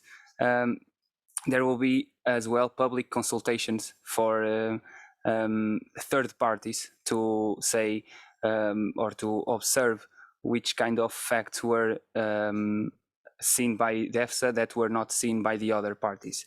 So this regulation will be very important for all the sectors of the food law, but importantly as well for the novel foods regulation. In detail, for this novel foods approval, we need to make sure or to know that EFSA provides all the guidance documents, all the data necessary for the risk analysis. In particular, they look for elements such as the identity of the microalgae product, the production process, compositional data, specifications of the key components, the history of use of this food product or even the source of this food product, the proposed uses and the intake levels. Also, they want to know which kind of absorption, distribution, metabolism, and excretion this product might have for the human system, nutritional information, if this product has anti-nutrients or what are the nutrients that it comprises, the toxicological information, and the allergenicity. As you can see, this is a very extensive information that you need to acquire from your new product, and the price to obtain all this information has been estimated between 50 to 200,000 euros, which for small and medium companies, it's a considerable investment. Also, to say that in 24 years of this regulation, only 9 microalgae-based products are approved, in which 5 correspond to the same product, which namely the omega-3 fatty acids. This work will be published soon, and I wanted to emphasize the importance of it so far. We also stayed close to the microalgae community. We interacted in workshops in the JRC, the Joint Research Center, and in Brussels. And there is a publication that came out recently regarding this workshop. It's the current status of the algae production industry in Europe, an emerging sector of the blue bioeconomy. If you are interested, you can follow it. And I also have been particularly involved in the development of the first European algae standards, which are relevant for the development of an industry. I have been working in the, I've been a member of the identification group of the microalgae-based products and convener of the Portuguese Mirror Committee. Our work has finished this year with the publication of this European standard. And then we can change for the environmental legislation, which was our second task. Here, we also focused our work in the Nagoya Protocol. But to understand what is the Nagoya Protocol, we have to understand what is before it and why the reasons for development of a Nagoya Protocol, the signature. So based on the Convention on Biological Diversity, they established the need for access and benefit principles. Because if a country has genetic resources or traditional knowledge, and this knowledge or genetic resources are leaving the boundaries of the countries, there was no international treaty that was providing benefits to this country that was providing these resources. So the Nagoya Protocol came into place to define how can we fairly and equitably share the benefits arising from the utilization of these genetic resources and traditional knowledge. So why is it important for the microalgae sector? As you know, we want to use microalgae strains from a wide diversity of environments. And it was estimated in the EMODNet webpage, which is a European activity that maps the microalgae production companies. And in Europe, 40% of the microalgae producers are located in the Atlantic area, which correspond actually to the partners that are involved in the Enhance Microalgae project. So our goal here was to unravel the Nagoya Protocol implications at the European level, and particularly see what was the countries, what they were doing, each specific country, Portugal, France, Spain, and UK, what they were doing specifically to apply this protocol. This work was published in 2020. So if you are interested, you can check it later or even reach me to know a little bit more about it. So our participation in other working packages was focused, much of our work was focused on the R&D towards value applications, the working package 7, which Claudio has been talking before. And our initial goal was to find a strain from our culture collection. We have a culture collection that is called LEGCC. We have now close to 1,200 strains. And our idea was to find non-toxic strains from the genus of Anabaeana, Nostoc, and Spirulina, and screen for the non-toxicity of it. From the 18 strains, we checked through molecular methods for genes corresponding to producing toxins, and then we checked through chemical methods, namely HPLC, LCMS, and we identified 7 non-toxin producers. One of them that we defined as our target was the LEG 07365, which is a Nostoc SP. It's a fast-growing strain, and we send it directly to Swansea University for the upscale, as Claudio has shown us the pictures of the great evolution of these cyanobacteria.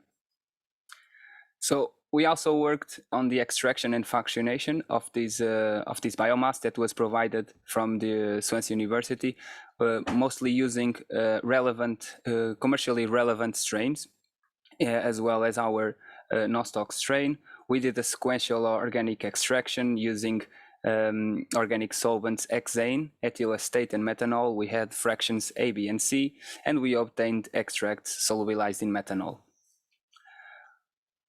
We did then the biotechnological characterization of microalgae and cyanobacteria for anti-obesity and anti-cancer. And at this point, we had Maria with us that due to her expertise, we also tried to characterize the biotechnological potential of dinoflagellates. So with respect to the anti-obesity assay, we use the lipid reducing activity by using the zebrafish model and the Nile red assay, which basically stains the accumulation of lipids in the bodies of these zebrafish, which is pretty much similar to the metabolism that we have. And with the microalgae and cyanobacteria extract, we observed that fraction B of Cynadesmus obliquus and spirulina fraction A had a very relevant lipid reducing activity. With respect to the dinoflagellates extract, the Alexandrinium minutum and the Ostreopsis fatuhossoi fraction, both on fraction A, had as well a significant lipid reducing activity. For the anti-cancer assays, we did a simple screening on 3 cancer cell lines, MG63 for bone, EPG2 for liver, and T47D for breast cancer cell line. On this screening, we observed that, again, Cynadesmus obliquus has shown a significant activity on the 3 cell lines, and a slight significant activity was observed for samples of Porphyridium purpurum that was applied a stress on this cultivation, and also for spirulina. With respect to the 2 other strains that were later done by Maria, we had the work done on Isochrysis galbana and Nostoc, and what we observed on the same cancer cell lines was that both extracts of both strains had a positive impact on the cell viability. I mean, positive in the sense that it killed some cells, it affected the cell viability on bone and breast, but no effect was observed on the liver cancer cell line. For the dinoflagellates, it was introduced a normal cell line to make sure that, or to prove the fact that these dinoflagellates were not toxic, since we didn't know yet if these microorganisms were producing toxins. So in here, we observed directly that 2 of them, in particular the Ostreopsis and the Gambardescus, had a toxin production on the normal cell line, which was then comproved by the chemical methods. And we observed on the 3 cancer cell lines that specifically on the breast cancer, there was an activity of the Alexandrinium minutum and the Ostreopsis ovata. Not relevant activity was observed on the bone and liver cancer cell line. Lastly, we had as well an important participation on the communication project. We made the translation of this very interesting comic that was produced by Julia, Microalgae, the Hidden World, and we have it available in the Portuguese version. And I think it's a very relevant way to pass this scientific information to the general public. And if anyone is interested in acquiring it as well, we have it in CIMAR. So if something, contact me. And also we made general communications in open days of CIMAR, and we made external international events. We shared the project in Morocco, in France, and we made as well technical reports and scientific communications. So that was all that I have to share with you. And thank you very much for your attention. If you have any question, feel free to ask. Thank you. We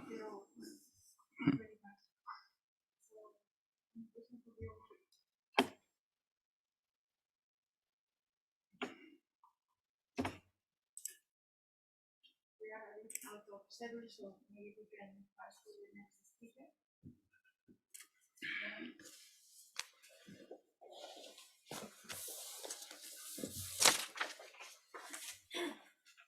Jerome is professor at the La Rochelle University, one of the Enhance Microalgae partners, and he's going to present La Rochelle results.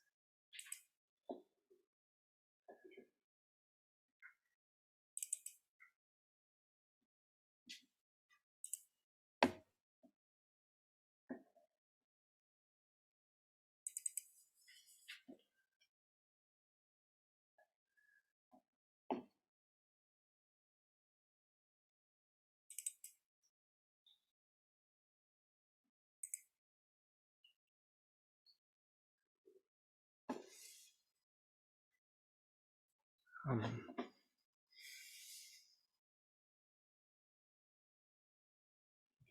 share. Can you see it?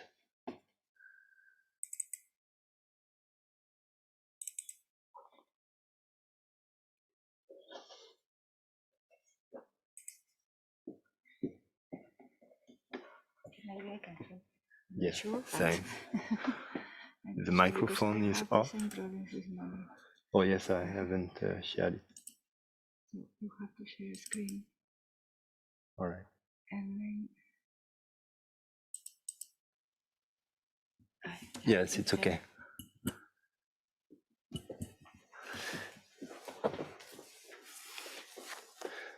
Okay, so good morning to everybody. It's a great pleasure to be with you, and thank you for the invitation to participate to this meeting. So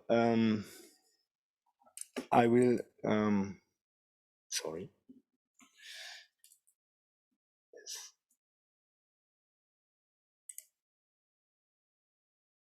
So I will talk about work package 4. It's about, I don't know if, maybe this one.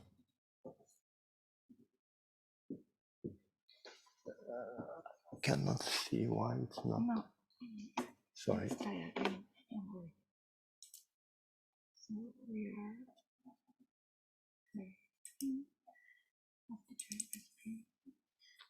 Okay. So I use this to share the slide.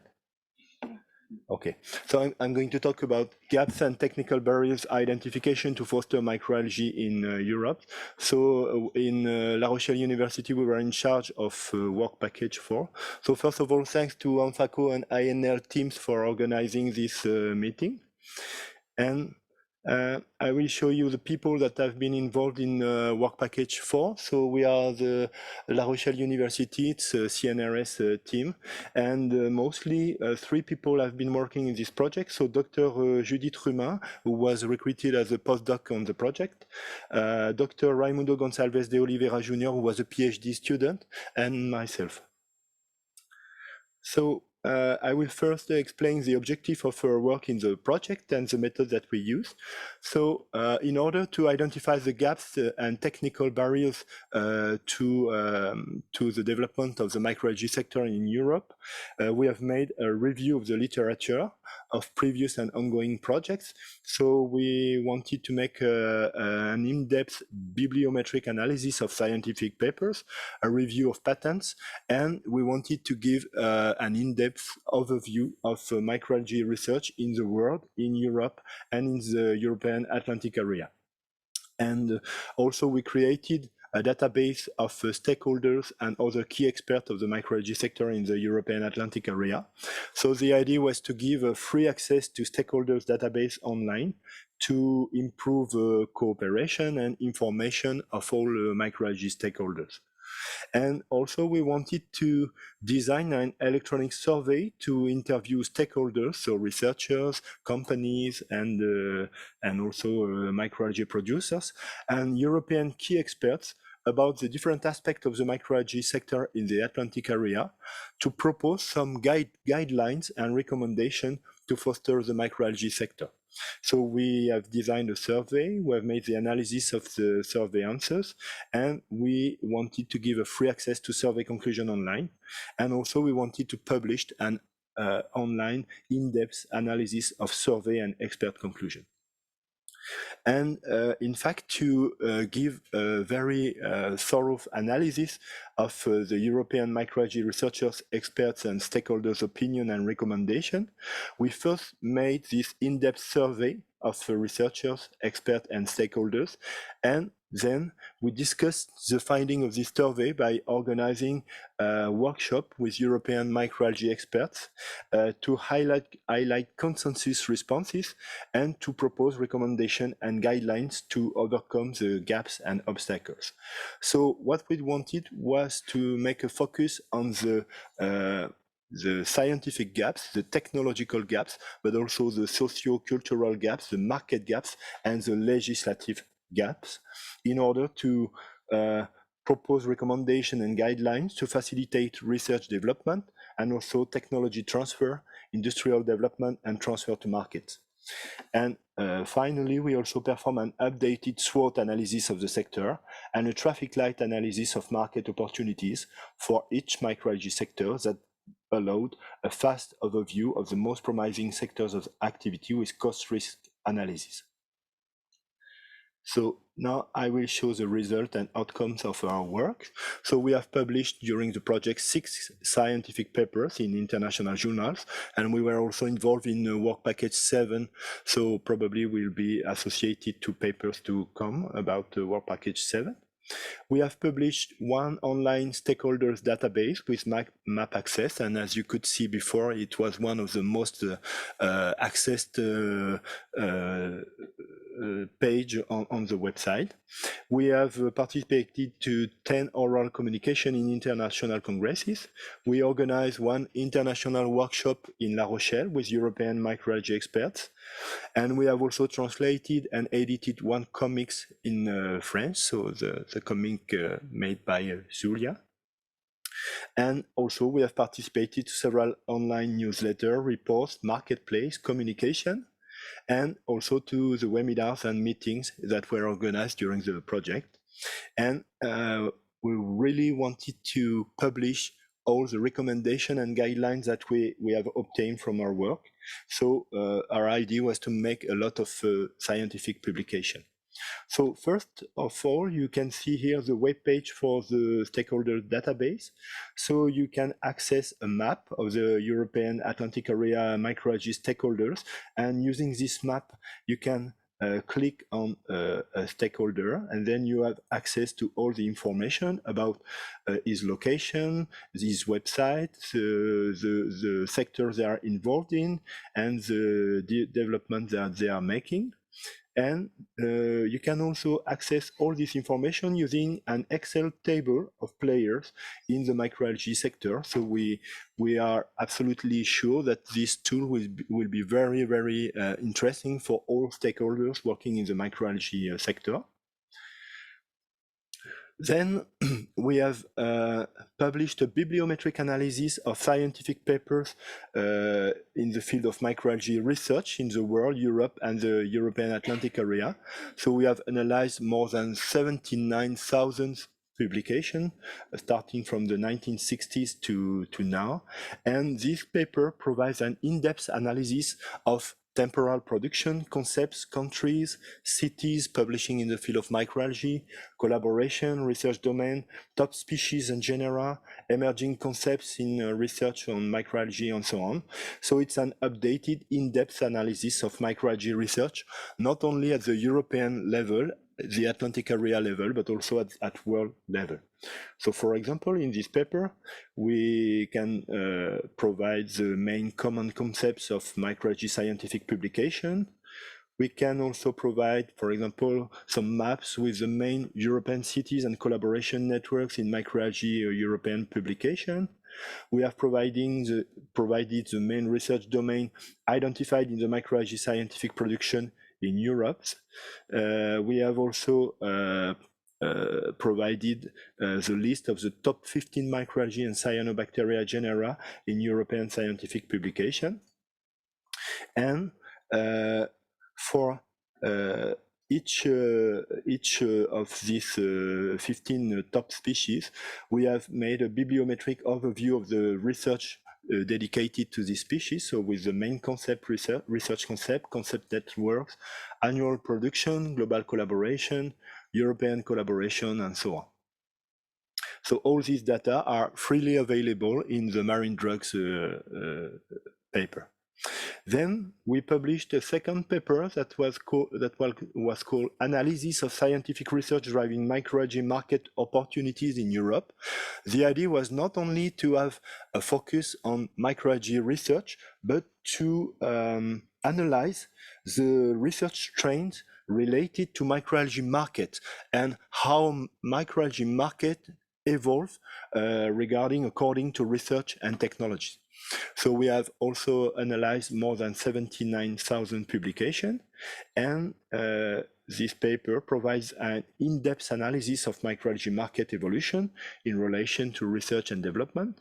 And we could also identify the 6 major market opportunities for microalgae in the world, and we have made an in-depth discussion of their evolution.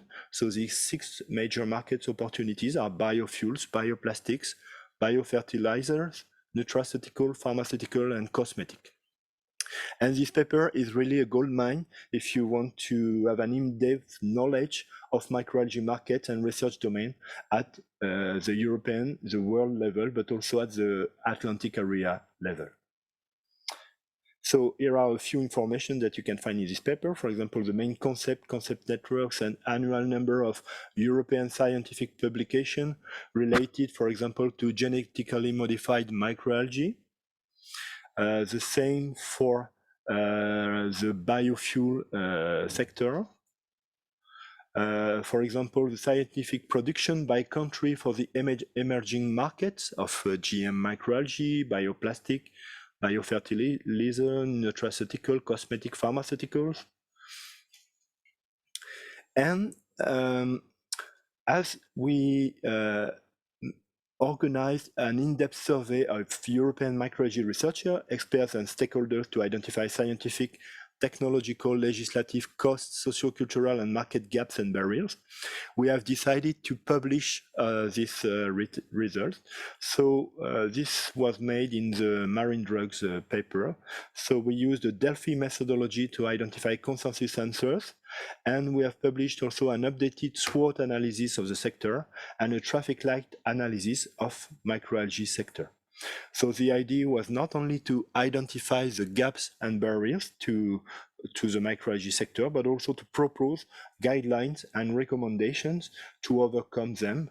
And this was based on European experts' opinion and recommendation, and also researchers and stakeholders' opinion. So, for example, we have identified the main barriers to the development of microalgae and related products in the Atlantic area as perceived by the surveyed stakeholders.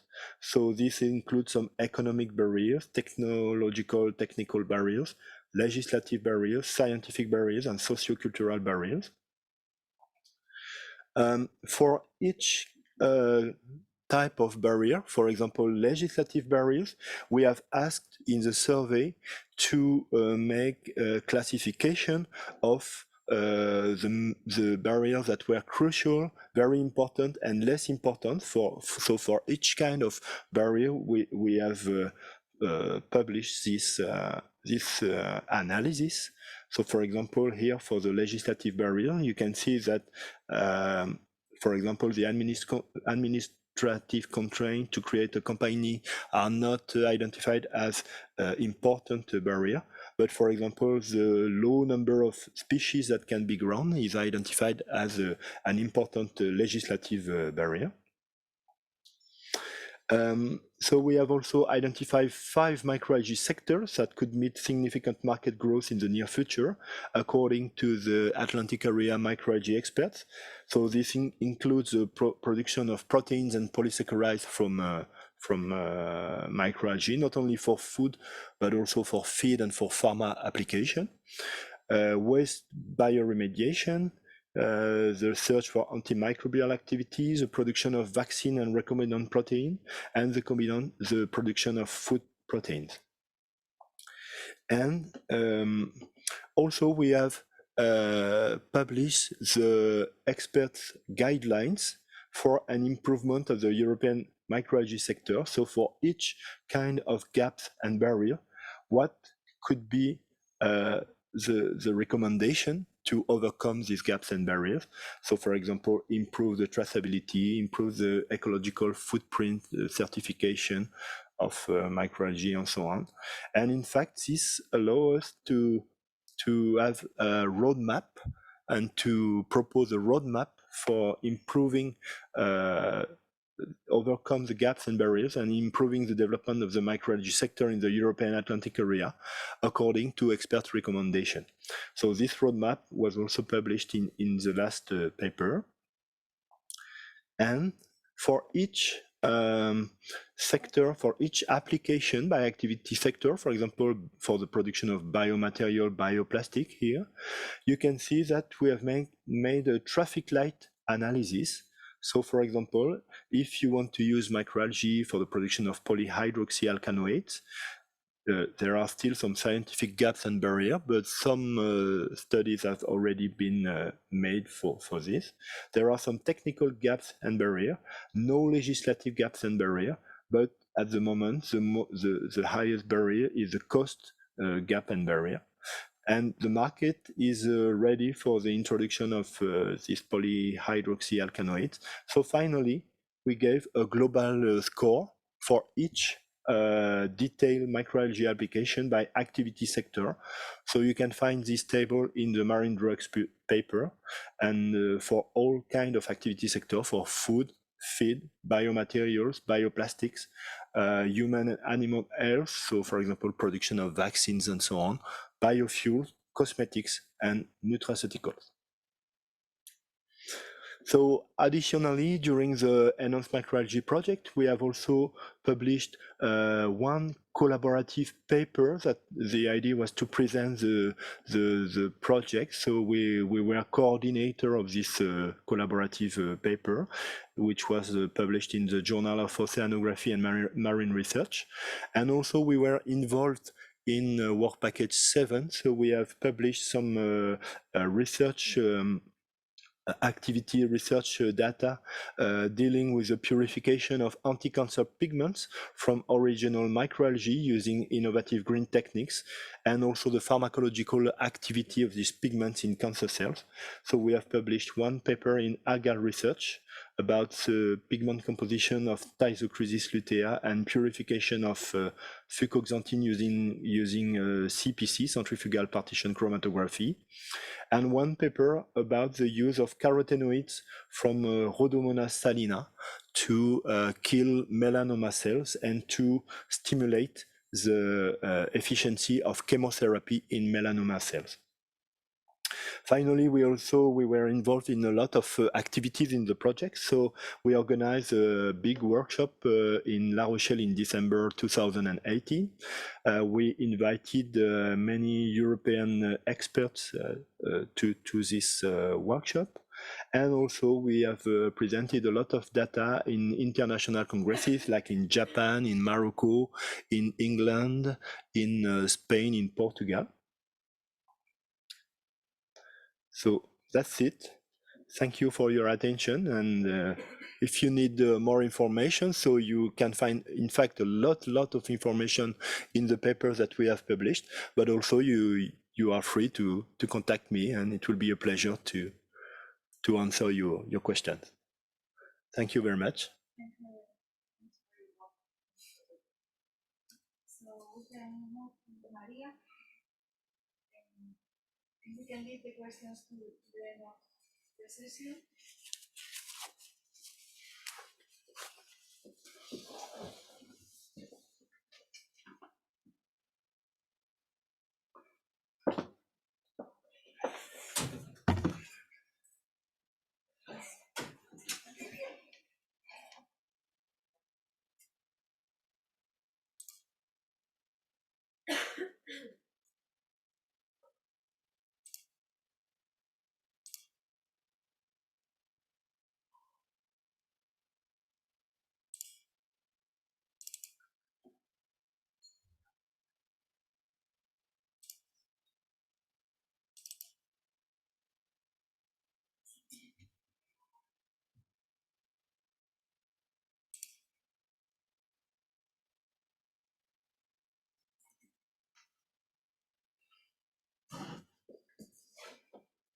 Ya está la pantalla.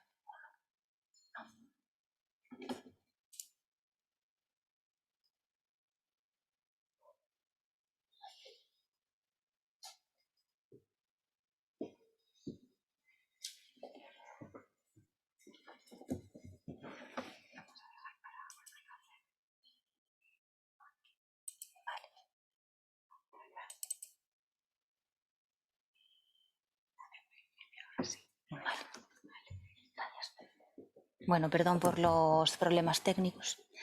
Yo soy María Paredes, soy investigadora postdoc en la Universidad de La Coruña y también trabajo como técnico de I+D en Hijos de Ribera. Y bueno, os voy a contar un poco lo que hicimos en este proyecto dentro de la Universidad de La Coruña. Y en concreto os voy a hablar sobre el estudio de mercado e identificación de negocios. En primer lugar, voy a hablar sobre las principales aplicaciones de las microalgas. Y aquí encontramos dos grandes grupos. Por un lado, las aplicaciones de las microalgas no procesadas, es decir, de la aplicación de las microalgas directamente, y por otro lado, aplicaciones con microalgas procesadas, es decir, que extraeríamos aquellos compuestos que resulten de más interés y le daríamos ya un valor añadido, ¿no?, a este tipo de aplicaciones. Como principales aplicaciones de las microalgas no procesadas destacan la acuacultura, con el cultivo de alimentación para peces y moluscos, como ya ha comentado antes ANFACO. Otra aplicación sería el tratamiento de aguas residuales. En este caso se utilizan principalmente para aplicaciones dentro de los tanques de aireación. Bueno, pues se sabe que es necesario realizar un aporte de oxígeno. Entonces, como las microalgas consumen CO2 y producen oxígeno, pues permitiría reducir el consumo, el aporte de oxígeno que hay que aplicar a estos tanques, ¿no? Y por lo tanto sería un ahorro de costes importante. También se utilizan como fertilizante dentro de la agricultura. Como sabéis, las microalgas tienen un valor nutricional muy elevado y por tanto se pueden utilizar bien directamente las microalgas como los residuos generados tras su procesamiento. Y por supuesto también se usan dentro de la industria alimentaria, principalmente debido a su elevado contenido en proteína. Como aplicaciones de microalgas procesadas destacan especialmente la alimentación, todo el tema relativo a alimentación funcional, la cosmética y por supuesto la industria farmacéutica. Y en este tipo de aplicaciones lo que se hace es extraer aquellos compuestos que son de mayor interés, como por ejemplo ácidos grasos, como pueden ser omega 3, omega 6, pigmentos. Esto es especialmente relevante ya que pueden utilizarse dentro de la industria alimentaria como pigmentos de origen vegetal y de origen natural. Destacan especialmente la astaxantina y la producción de betacaroteno, pero también es relevante, pues, por ejemplo, otros derivados de la parte proteica como pueden ser péptidos, que pueden llegar a ser bioactivos, a tener ese efecto funcional que puede ser incorporado a alimentación funcional, y también aminoácidos. Y ahora, bueno, pasamos a otra parte donde se analiza el mercado global de las microalgas. Y aquí de nuevo también se hace una diferenciación entre microalgas no procesadas, cuyo valor de mercado asciende a los 100 millones de dólares. Pero si hablamos de microalgas procesadas, como dijimos antes, pues su valor añadido se incrementa mucho y por tanto el valor de mercado es muy superior, alrededor de 3,5 billones de dólares. Y la tasa anual de crecimiento de estos mercados sería, bueno, en este estudio que hicimos en el periodo 2020-2026, se espera que esta tasa anual de crecimiento ascienda hasta el 5%. Aunque bien es cierto que existen bueno, pues pequeños inconvenientes en este mercado, como puede ser las regulaciones estrictas, como ya nos han comentado antes Diogo y Laurent, y también se han identificado otros inconvenientes como la baja inversión que existe todavía en este mercado y por lo tanto no se ha llegado a alcanzar todo el potencial que pueden ofrecer las microalgas. Los mercados más lucrativos son en primer lugar Norteamérica, como no, y destacan especialmente empresas dedicadas a la farma y alimentación. El segundo mercado más importante es Europa, sobre todo está enfocado a empresas alimentarias y también hubo intentos por producir biofuel, aunque bueno, no con mucho éxito. Hay alrededor ahora mismo aproximadamente 500 empresas y destaca especialmente que de todas ellas únicamente 30 tienen más de 10 empleados. Por lo tanto, serían todavía empresas muy pequeñas. Y además vemos que principalmente los empleados que tienen esas empresas están todavía muy asociados al mundo académico. Es decir, que sí está habiendo un traslado de la universidad a la empresa privada, pero bueno, estamos todavía en esa transición. Y el tercer mercado más importante sería Asia, sobre todo con empresas de farma y alimentación. Si bien es cierto que este es el mercado que tiene una tasa de crecimiento mayor, por lo tanto sería posible que en los próximos años llegue a ascender en este listado, ¿no? Y bueno, ahora pasamos a hablar de la segmentación del mercado. Vamos a ver los sectores y tendencias más importantes. Y bueno, lo más importante en este campo de microalgas sería el sector de alimentación y bebidas. En ellos destaca especialmente las microalgas espirulina y clorela, siendo la espirulina la responsable del 40% de valor del mercado actual. Y además, para 2026 hay una previsión de que espirulina y clorela juntas supongan alrededor del 80% del valor del mercado, o sea que coparían casi totalmente este mercado. Y como otros sectores se han localizado el sector de alimentación saludable, como comentamos antes con este tema de alimentación funcional, y este sector de alimentación funcional y alimentación genérica sería el responsable del 70% del valor del mercado, con alrededor de 2,5 billones de dólares. Lo seguiría en la producción de ácidos grasos, con alrededor del 20% del valor del mercado, y por último el sector de la acuacultura, ya con un valor inferior que rondaría los 700 millones de dólares. Y como tendencias actuales, destacan especialmente estas tres. En primer lugar, por supuesto, la producción de proteína vegetal. Actualmente en el mercado hay una tendencia creciente a la producción de alimentos de origen vegetal y también, por otra parte, cada vez el consumidor está demandando más productos ricos en proteína. Entonces, las microalgas con un valor de proteína en peso seco incluso superior al 50%, pues tienen mucho potencial en este campo. Aunque sí es cierto que las microalgas tienen un sabor peculiar y por lo tanto bueno, tienen ahí algún inconveniente, ¿no? No serían igual proteínas tan versátiles como pueden ser la proteína de soja o la proteína de guisante, que bueno, serían más versátiles a la hora de producir este tipo de alimentos. También destacan la producción de suplementos nutricionales, esto está también muy en auge dentro de los campos de la alimentación funcional. Y por último, la cosmética, donde cada vez vemos de forma más frecuente pues, la producción de extractos de origen de microalgas para producir todo tipo de cosméticos. Y bueno, con esto finalizo el estudio de mercado.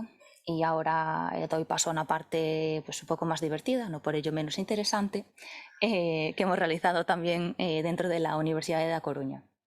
Bueno, tenemos aquí presente a la autora de estos cómics, Xulia Pisón, y bueno, pues lo que hicimos aquí fue producir 2 capítulos del cómic. Bueno, al principio estaba solo previsto hacer uno, pero tuvo tanto éxito que ya nos lanzamos con el segundo. Y es un cómic sobre microalgas para acercar pues, un poco este mundo sobre todo a los niños, a las nuevas generaciones. Y bueno, pues presentamos varios personajes con varias microalgas y es a través de una historia de aventuras pues informar un poco sobre este mundo. Los cómics están creados con rigor científico y por lo tanto, bueno, están destinados para niños, pero también serían útiles para adultos. Y la misión pues era eso, dar a conocer las microalgas y concienciar también sobre la importancia del medio ambiente. Se publicaron en castellano, gallego, inglés, portugués y francés. Creo que no me dejo ningún idioma. Y nada, pues la verdad que tuvo mucho éxito. Destaca especialmente pues, el segundo capítulo titulado Microalgas, Mar de Ardora. Como sabéis, este año en Galicia fue especialmente relevante durante el verano la floración de este fenómeno, ¿no? De Mar de Ardora. Y bueno, pues el cómic era una manera muy sencilla de dar una explicación, sobre todo pues eso, a los jóvenes, de cómo se produce este fenómeno. Y nada, con esto finalizo la aportación de la Universidad de La Coruña. Si alguien tiene alguna pregunta, pues estaré encantada de resolverla. Muchas gracias, María. Nada. Tenemos alguna pregunta en el chat. En cualquier caso, lo que vamos a hacer es dar paso a Brilles y luego después de la ponencia de Muy bien. So, our next speaker, this is why, Saras.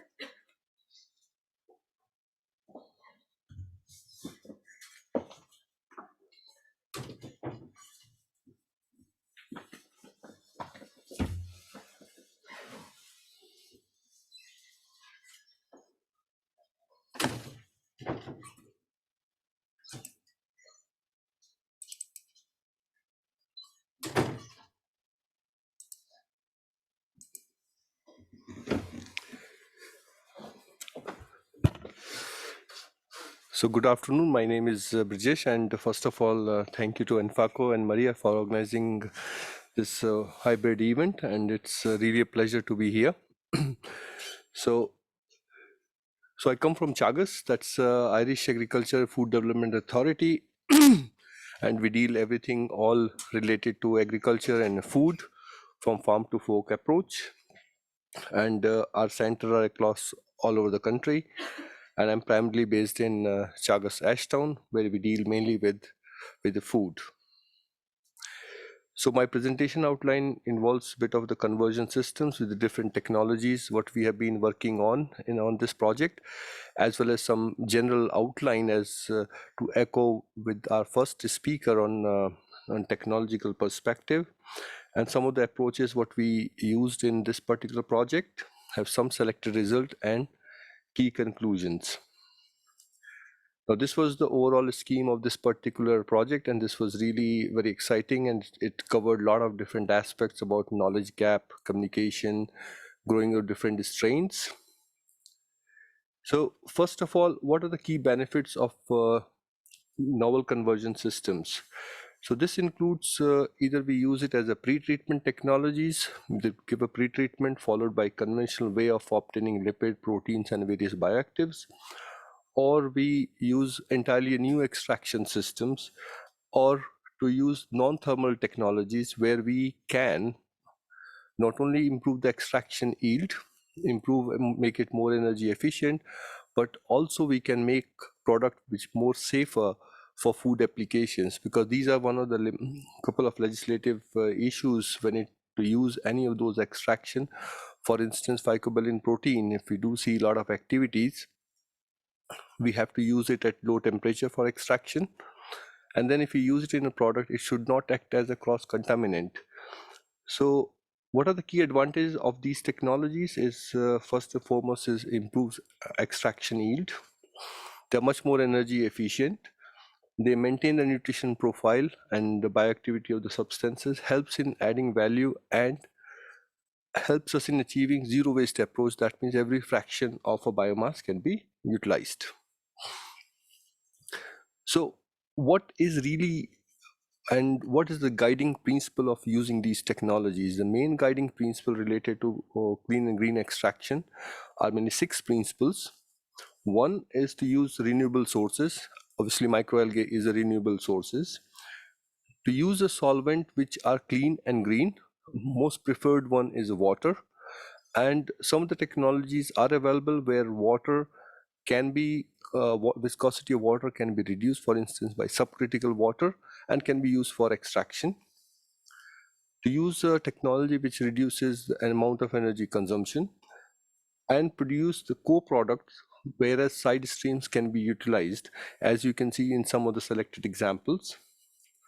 And to use those unit operations which are safe, robust, and can be controlled easily, and to use or to obtain an ingredient or high value ingredient from microalgae or from any biomass which does not contain any contaminants or any of those residues.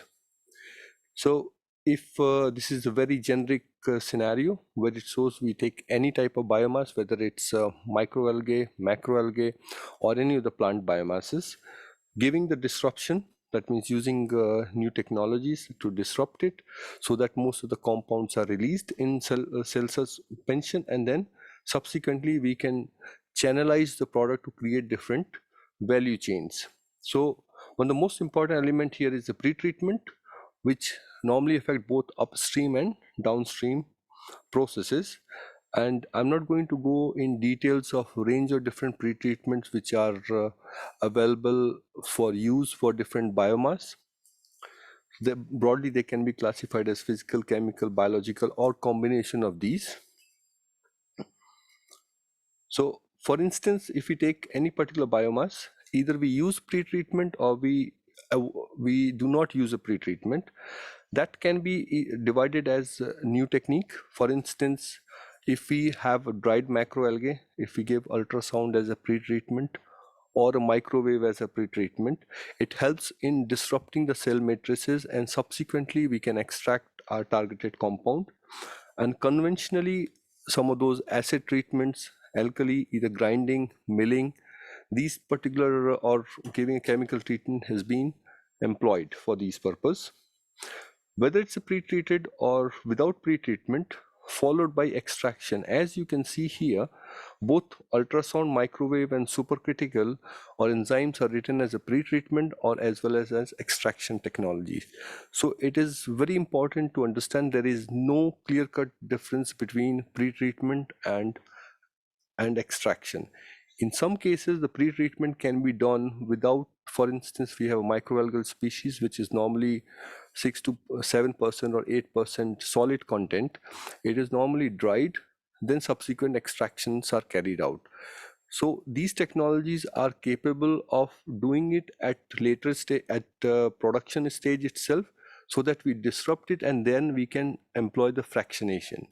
This way we are able to reduce the energy required for obtaining high value compounds.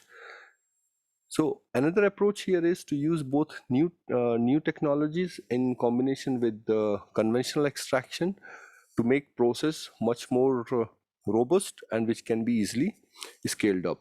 And again, whether we use green solvent, normally supercritical CO2 or subcritical water, or ionic liquids or deep eutectic solvents, or non-green solvents. So mainly in food and nutraceutical applications, and consumer preference is to go towards clean and green chemicals. So these are some of the technologies what we have employed in this particular project, ranging from cavitation, that is ultrasonics, which is basically based on number of different frequencies and power which can be used for extraction or as a pre-treatment, and supercritical fluid extraction, which majority of you might be aware of. But supercritical in combination with ultrasound, that means when CO2 is in liquid state, which is used for extraction of lipid compounds, if we employ ultrasound simultaneously, it improves the extraction yield by disrupting the matrices. And at the bottom where you see here, both microwave and ultrasound can be used together. If we are focusing on enzyme assisted extraction followed by enzyme pretreatment followed by a downstream processing, that is extraction. So when we use enzyme in combination with ultrasonics, it helps in enzymatic reaction. And then when we have to do downstream processing and inactivate that enzyme, at that time we can introduce microwave, which gives an added benefit. That means in single cell we can do that. And this particular system, what you see over here, is a French system, and on the on the left side, this domestic microwave with ultrasonic probe was designed at Chagas as a part of the previous EU project, and that technology we wanted to employ on enhanced microalgae. And in collaboration with the French company, we developed this, but well, we did not develop it, but they did develop this system which can be used for scale-up operations. Apart from that, we employed high pressure processing as a disruption tool to disrupt microalgal cells, and also pulse electric field. And the pulse electric field, what we employed here is capable of processing the microalgal cell at 50 liter an hour capacity.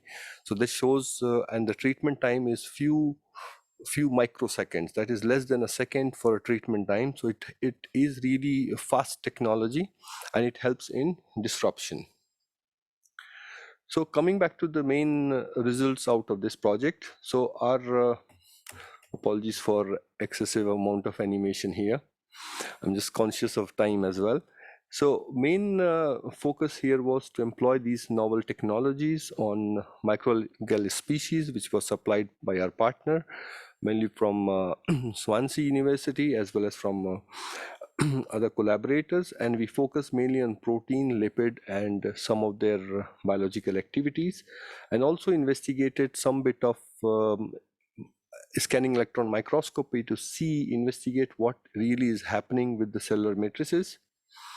So the strategies, as the way it was processed, the fresh microalgae, obviously, since this was mainly on a research innovation action type project and moving forward for scale up, whatever samples we obtained from different partners, these were freeze dried, followed by the extraction, which was carried out at varying ratio with the liquid here, and then different extracts were obtained, which was separated obviously with this these mixture of dry biomass and a liquid was treated with a range of different techniques, which employs both conventional method as well as novel extraction techniques listed over here, and I presented in previous slides. Followed by the treatment, these were centrifuged, and then supernatant and residues were collected for subsequent analysis. And here I would like to make emphasis here, although we use a dry biomass, which was then it was reconstituted into 1:20 or 1:25 ratio, this proves a point if we want to make an integrated system where we are producing a microalgae and then linking that one with the technology, we are able to simultaneously separate the compound. So in this case, we can completely eliminate the drying step if we do not need to do it. And another key advantage here is when we give a pre-treatment, it is possible to have those bioactive compounds released, which can improve bioavailability of those particular nutrients in subsequent product development. So the key results, I'm not going to go into details of each and every result. As cholera, nanoscleropsis, porphyridium is concerned, we do see when we give a pre-treatment of, as you can see for pulse electric field, is a few microseconds, and ultrasonics, when it says here, it's 10 minutes.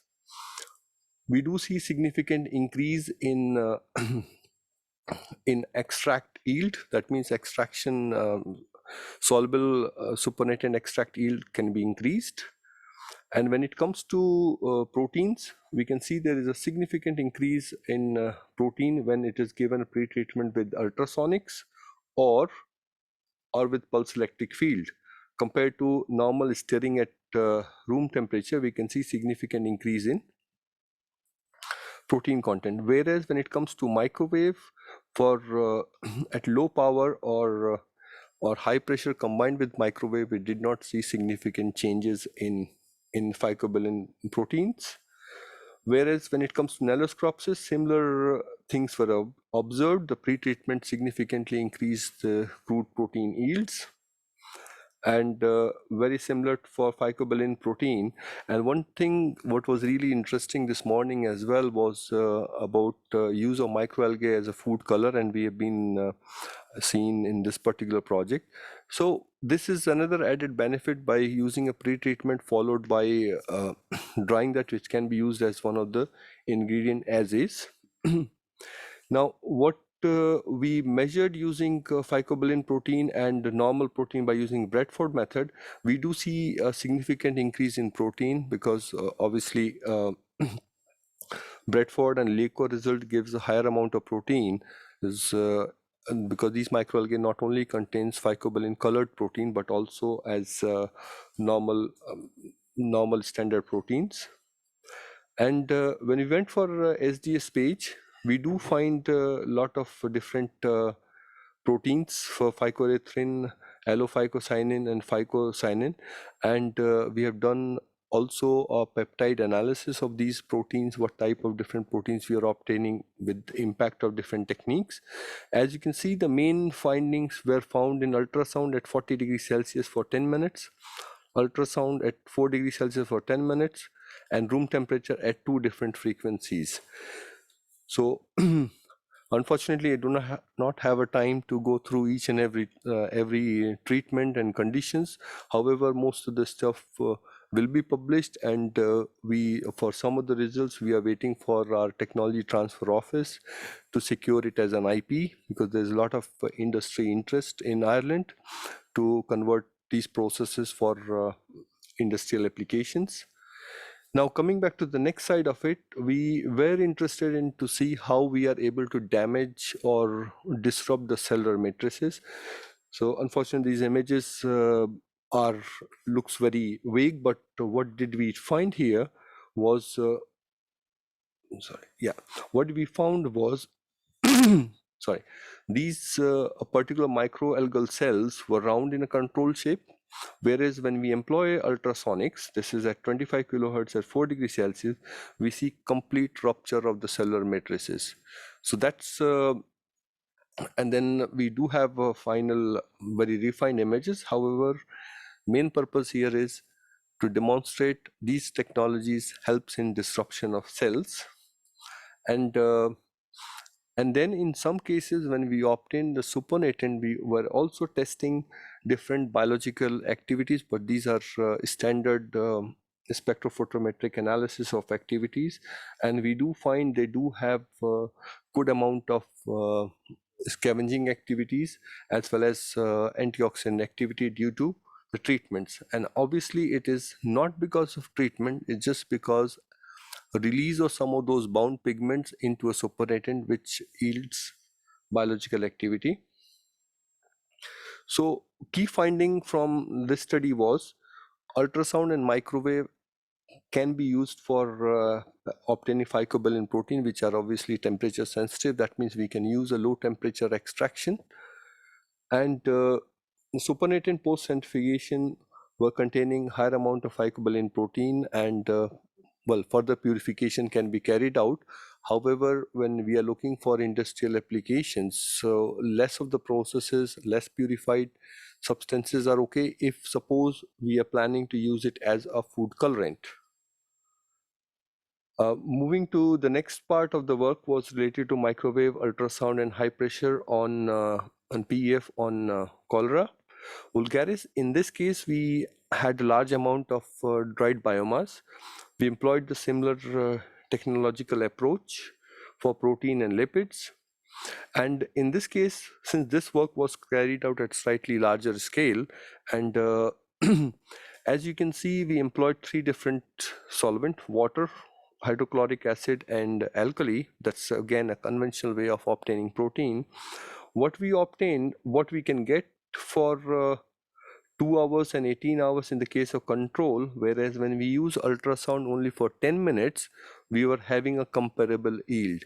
So that proves that 10 minutes of treatment time can have a better protein recovery compared to conventional extraction. And this is possible. Use of ultrasonic makes it possible to use it in a continuous processes. Similarly, with this, when we use ultrasonics followed by enzyme, we do see significant improve in protein recovery, whether it's lysozymes or proteases enzyme used with ultrasonics. So when it comes to lipid analysis, although we had recovery of protein, we did not further separate lipids and protein out of the supernatant what was obtained. However, we do see increase in lipid contents when it comes to ultrasonics. So these results proves one point, that by modulating with the frequency, power, as well as ultrasonic power and exposure time, we can modulate what type of compound we would like to focus, or what type of compound we can recover at higher yield. So in these cases, both high pressure processing and ultrasonics demonstrated higher level of lipid fractions compared to control and pulse electric field.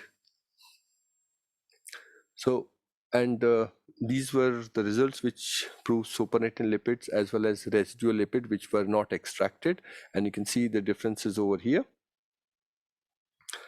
I'll come back to the, sorry. So this is the list of the samples or the fatty acid analysis for pulse electric field, ultrasonics, high pressure and ultrasound, and high pressure and microwave combined together. Here again, we did find increase in lipid content, and normally the type of lipid profiles, it shows that we have both omega-3 and omega-6 fatty acids coming or getting extracted, and they're not getting oxidized. Because one of the way, when you look into the literature, when we use microwave and ultrasound, it has been often said it will cause oxidation of lipids, but this was not observed whether it was high pressure treated, ultrasound treated, or pulse electric field treated samples compared to control. So lipid profile, as you can see, summation of PUFA, that is polyunsaturated fatty acids, that's omega-6 fatty acids was significantly higher, as well as the ratios. So overall, it's need not to repeat again, these microalgae are good species for healthy fatty acids, but this also demonstrates even if we use a higher amount of, energy intensive processes, we are able to retain those lipids into the fractions. Now this is one of the example where we carried out cell viability assay, and we did find on some of the cell viability assay of Cholera vulgaris even after the treatment, even though we did not see significant increase in the protein yield, but we found that they have a better effect on human cell lines. Now, this is probably the last slide from my end. One of the key aspects we mentioned about ultrasonics is the scale up, because wherever we go and talk about ultrasonics, a cavitation can be used for large scale industrial setups. As you can see, the majority of the studies are carried out at a smaller batch level, and we work closely with ultrasonic manufacturers for Heisler in Germany, and there are industrial scale-up processes available which can process more than a liter per hour capacity. That means for 10 minutes treatment time, we are still able to attach this particular equipment line into into the production. So one of the key issues which are addressed with cavitation over here is they are limited for usage in liquid suspension. So if we have dried microalgae sample, we cannot use ultrasonics, whereas if it is in liquid form, it can be used. So this proves when we have a liquid suspension and concentrated liquid suspension, ultrasonics can be utilized. Contrary to that, this is the multi-frequency bath system which was employed for this particular project, where we were using different frequencies, because one of the limitation of ultrasonic system is it is available only with one particular frequency. So that's one of the limitation of ultrasonic system. And another way of scaling up is hydrodynamic cavitation. The system what you see over here, and representative example shown here is how the straw can be converted into slurry form. And this, the only challenge for this hydrodynamic cavitator is they only operate at very large scale, with the 200 liter an hour capacity or 50 liter an hour capacity. The equipment what we have here is 50 liter an hour capacity. So this shows the amount of samples which can be processed. And one of the key challenges or limitation which has all been addressed in the literature is prolonged pitting effect of ultrasonic probe, something like this. However, we investigated that, and doing extraction for up to an hour does not leave any of the metallic residues coming from the probe. So that was one of the significant finding. Although over usage of time, there will be a pitting of ultrasonic probes like what happens in any of those equipments. So the key conclusion is promising application of novel technologies were demonstrated in this particular project, and significant number of papers, almost so far we published 3 papers related to technologies and microalgae, and another 3 are currently in process demonstrating all these results which are presented here. And most of these updates are coming in through the newsletters. And another important thing is combination of technologies found to be more effective compared to use of single technology. And I must emphasize here, we cannot have one single technology which can be used for all the macroalgae or for all the ingredients. It has to be ingredient specific. However, we can tailor that process where we can use different approaches to come up with zero waste approach.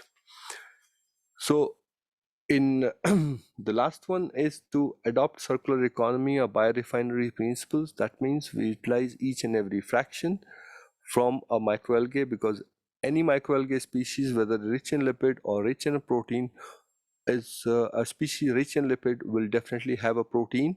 But by using a sequential extraction process, we can come to the zero waste approach.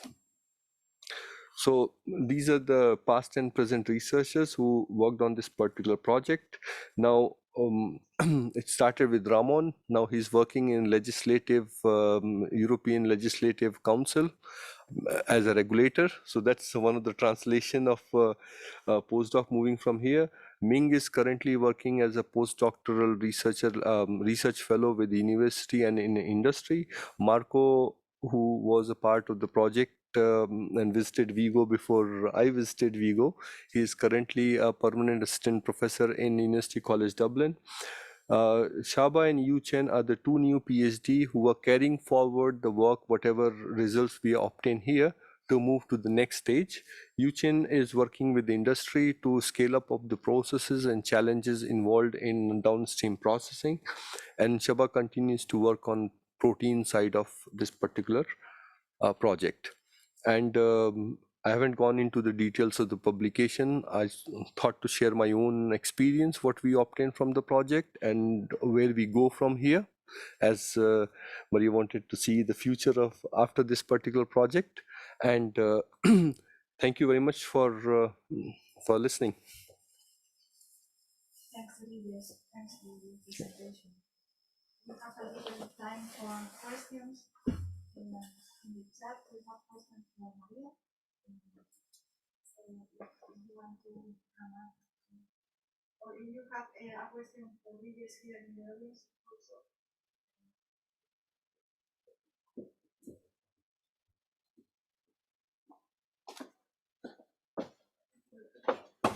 It's only one question, but I think it's a very general question. So it could be answered for you or anybody who knows the answer. Okay. So what is the global scale of production of microalgae in terms of dry weight per year? I don't know if you give this data in your presentation. No, I don't think so. I don't know if these figures are even in the business report and the market analysis report.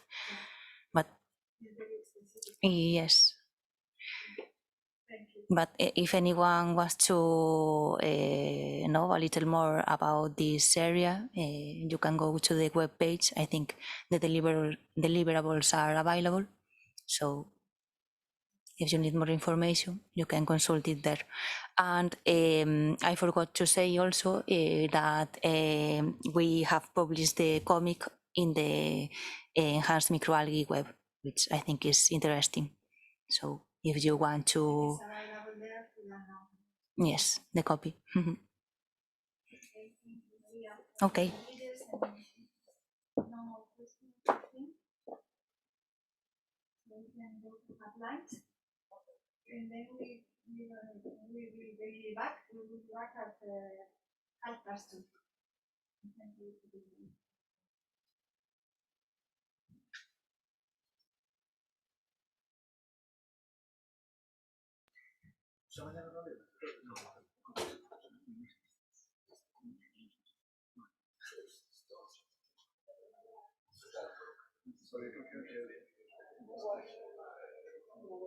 So, good afternoon, everyone. We're going to start this session with our first speaker. She's Emma Conde, and also leave us a video to present the work done in the Enhance Microalgae project. So I'm going to share it.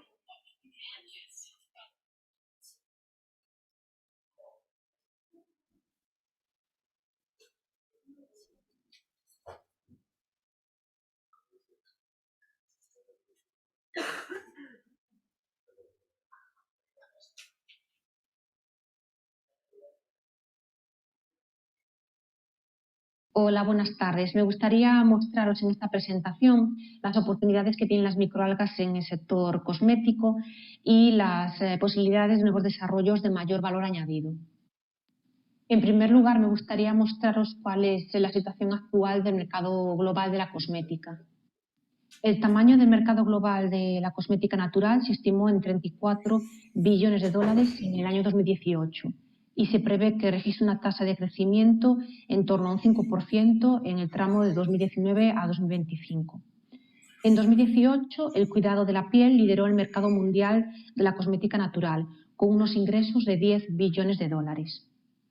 En 2018, Europa tuvo la mayor cuota de mercado, alrededor de un 38%, y es aquí en Europa donde cada vez un mayor número de startups fabrican ingredientes y cosméticos naturales.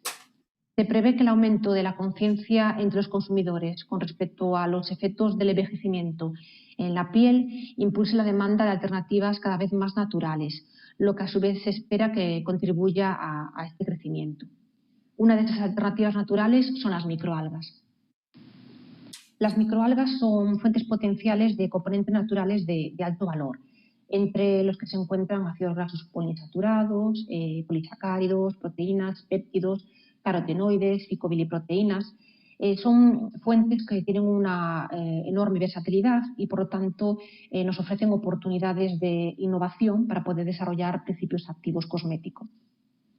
El componente natural de las microalgas es muy importante, pero la eficacia es una cuestión prioritaria, ya que más de un tercio de los consumidores coinciden en que les importa mucho más la eficacia de un producto que los propios ingredientes que contienen esa formulación. Los compuestos bioactivos de estas microalgas tienen diferentes mecanismos de protección para evitar la acumulación de radicales libres y las especies reactivas de oxígeno. Esta diapositiva muestra algunos ejemplos de marcas de cosmética que contienen ingredientes derivados de microalgas. A principios del año 2000, numerosas empresas, tanto de Europa como de Estados Unidos, empezaron a lanzar cosméticos elaborados mediante extractos de microalgas, principalmente espirulina y clorela.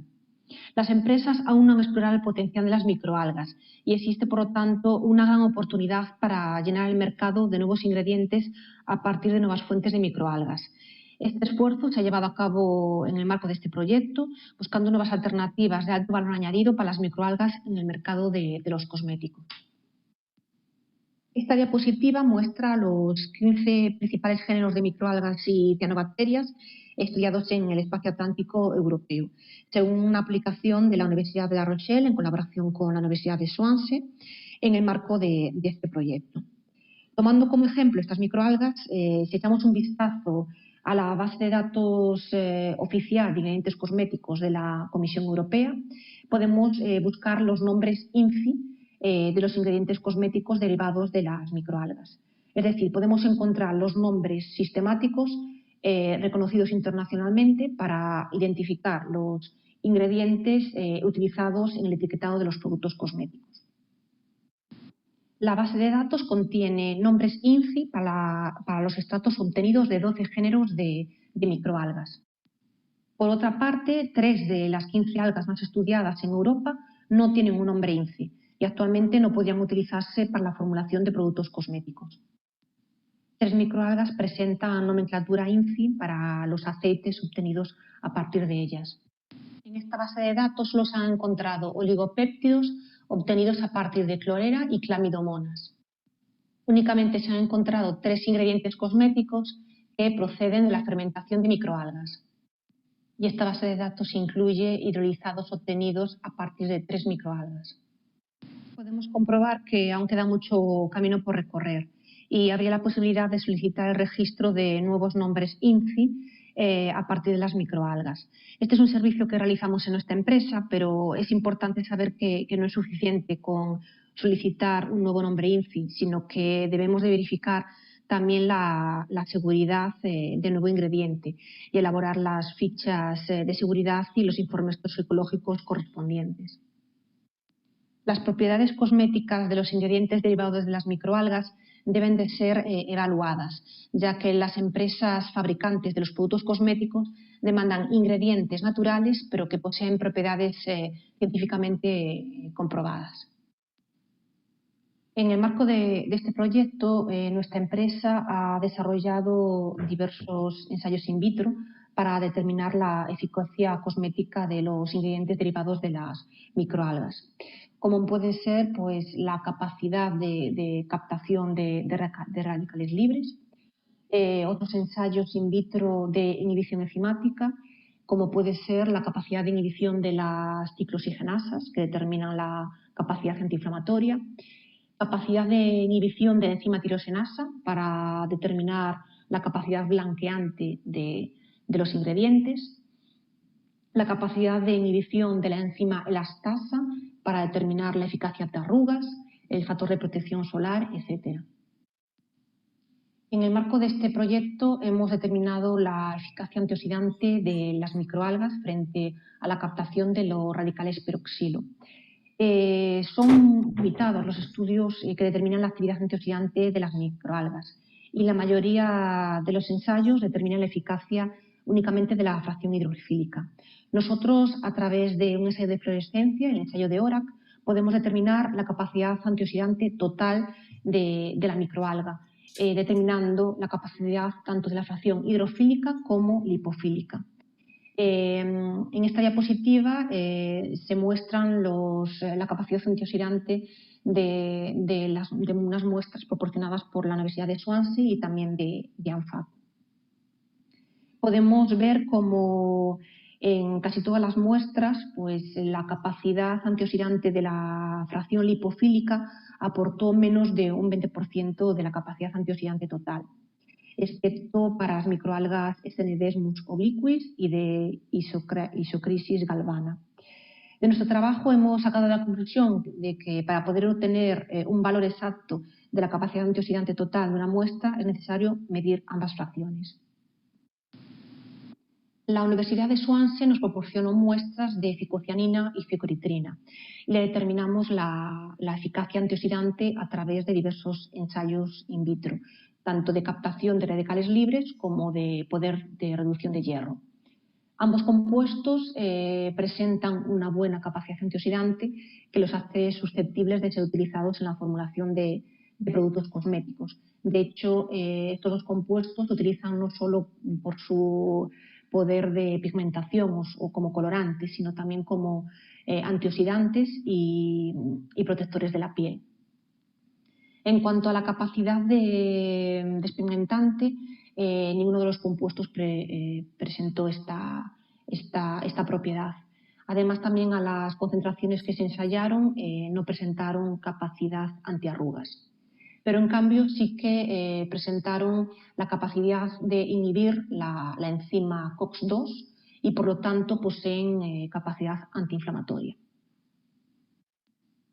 A lo largo de este proyecto pues, hemos trabajado en el desarrollo y la optimización de procesos de extracción para obtener extractos de diversas microalgas, tanto en medio acuoso como en un medio de una mezcla de agua-glicerina.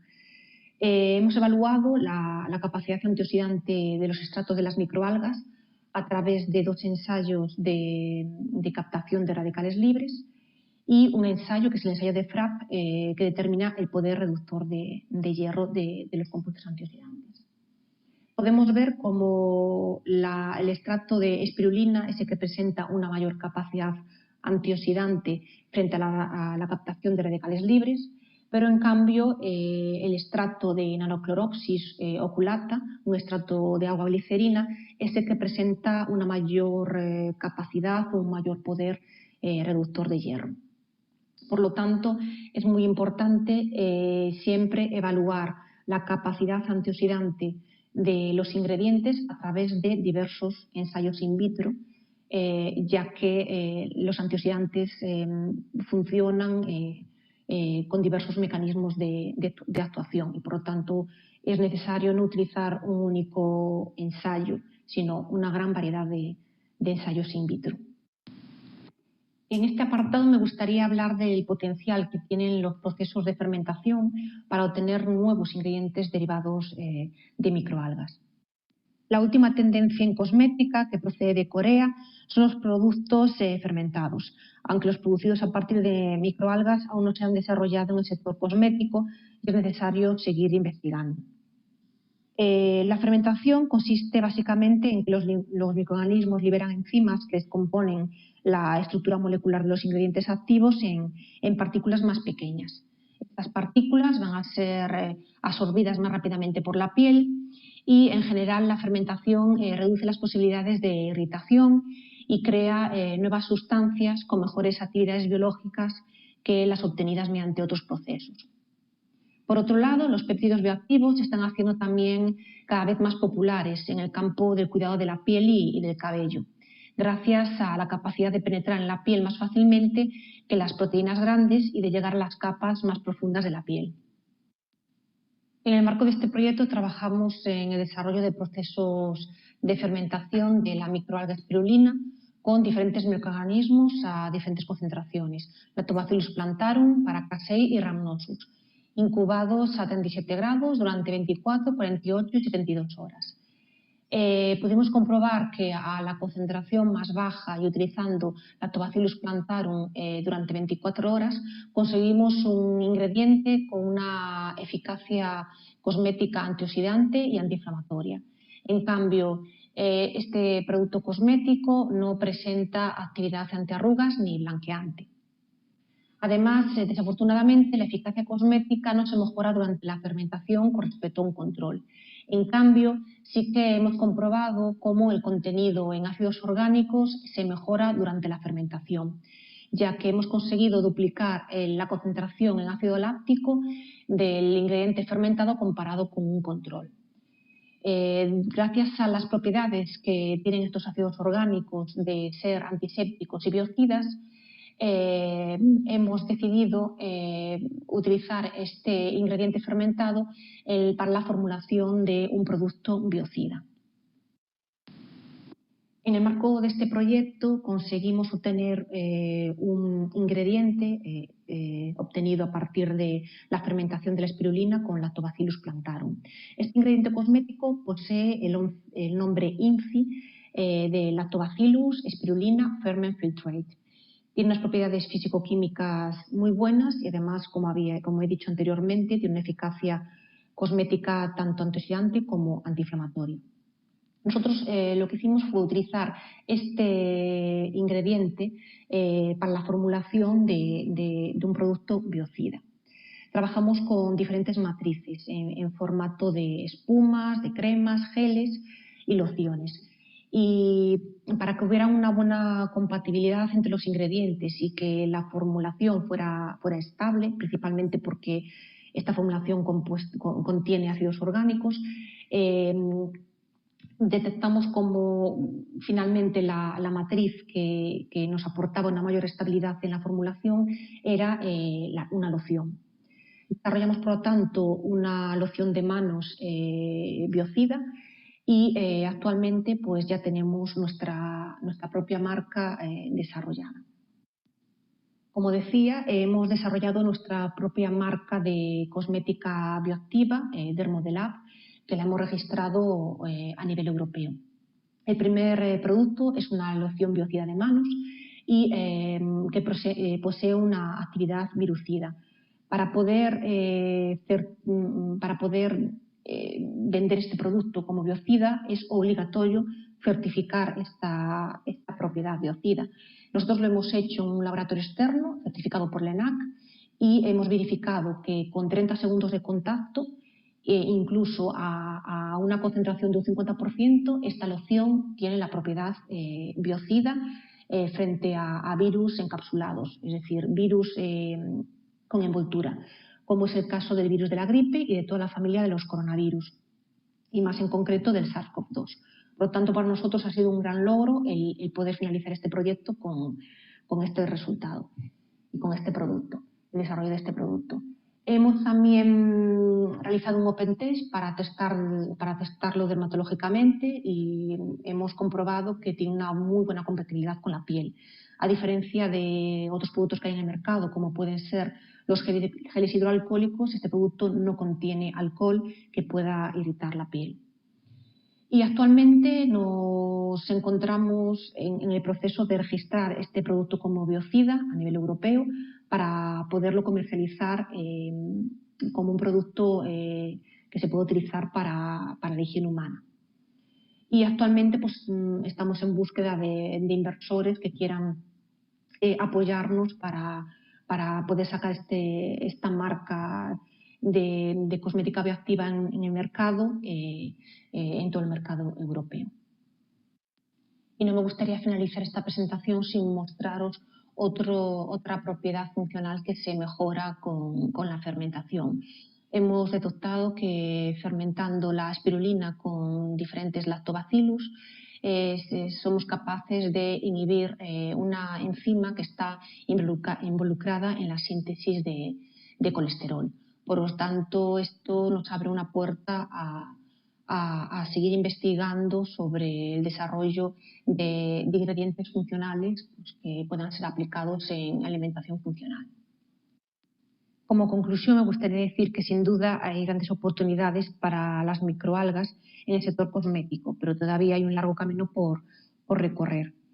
Este es mi correo electrónico y, por favor, si tenéis alguna duda, consulta o sugerencia, podéis escribirme y estaré encantada de recibir y de contestar a vuestros correos.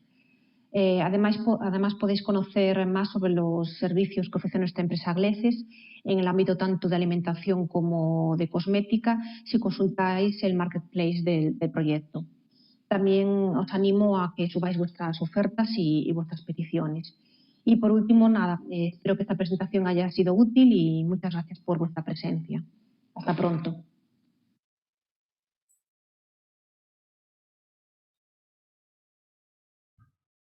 Thank you very much for this video. If there is any question for Emma, we can send them after the post of her. And we move to our next speaker, is Marta Viña.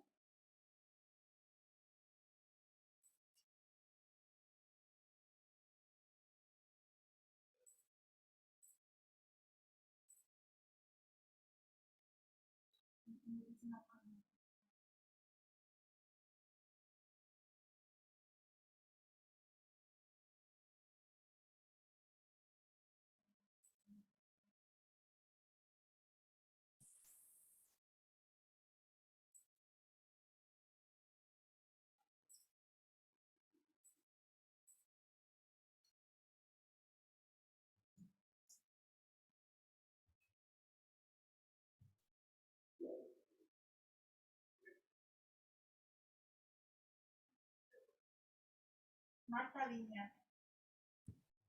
Yep, I'm here. Yeah, because if we have, Kevin, hi, how are you?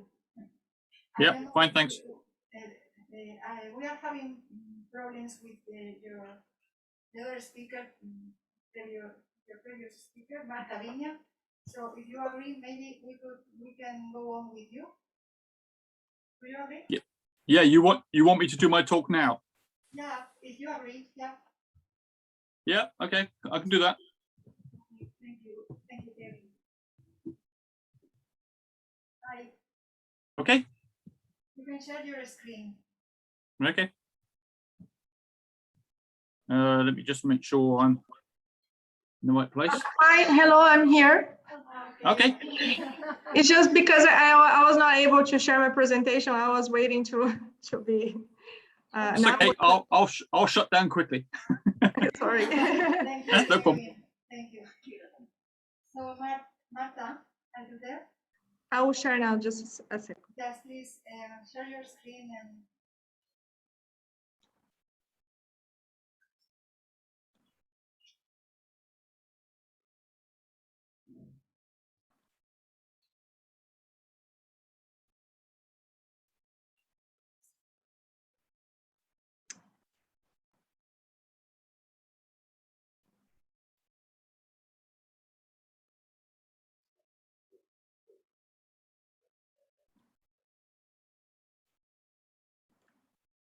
You all can see? Yeah. Okay. So good afternoon, everyone. My name is Marta. I'm a research fellow at INL. And my presentation today will be about microalgae encapsulation for food, pharmaceutical, and cosmetic applications. This presentation will cover first a brief introduction about microalgae, followed by the challenges related to microalgae incorporation into products. Then I'll pass through a general aspect of encapsulation and how it can be used to overcome those challenges in the specific fields, giving in the end a practical example. And to finalize, I will present the current work we have been doing at INL in the last months.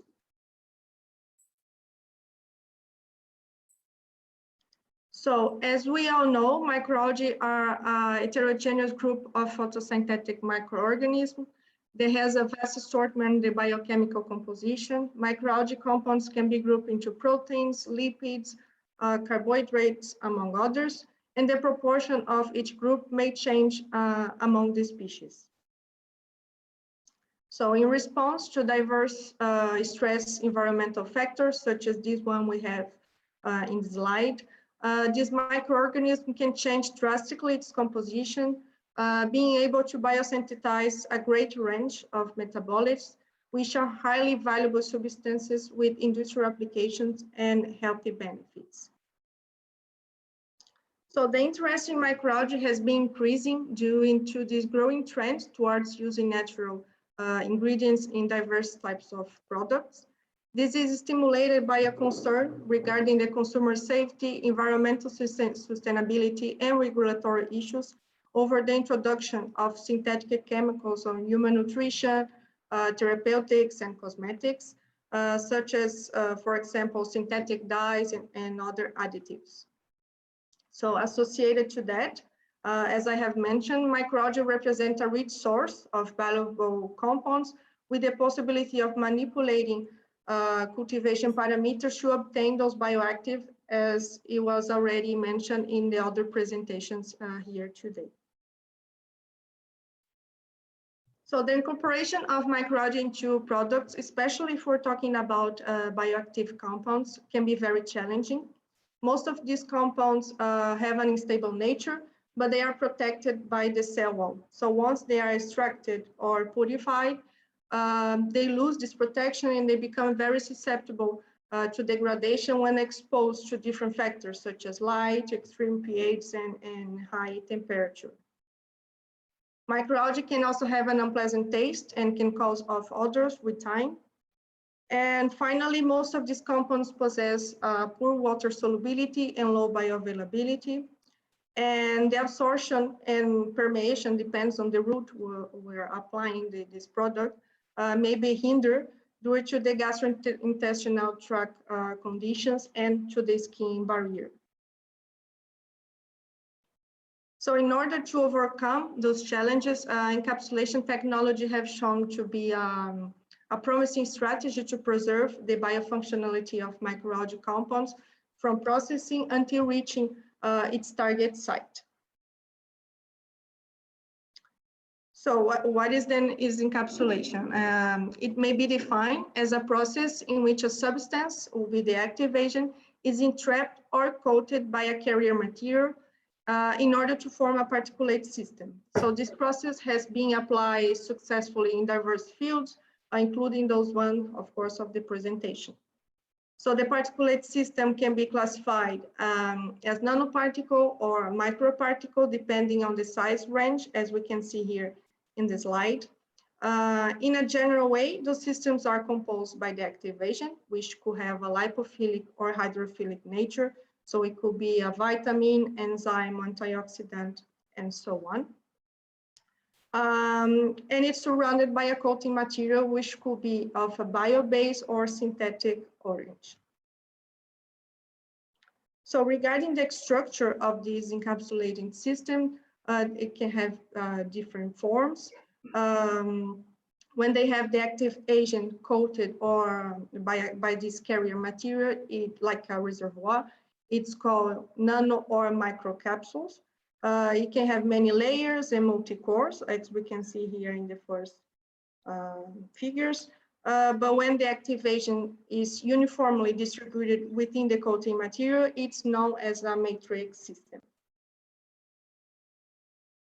So the main purpose of encapsulation is to maintain the biological, functional, and physicochemical properties of the active agent. There are, of course, other advantages that I will mention for each of the applications. So several papers, they have been reported with success in the encapsulation of different compounds from microalgae for different purposes.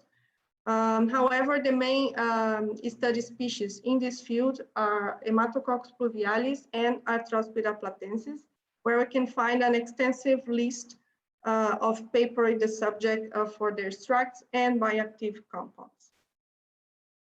So finally, the main reported encapsulation techniques used for microalgae, the ones that are described in the literature, are spray dryer, extrusion, liposomes, and emulsification. We can find others, but these ones are the main ones.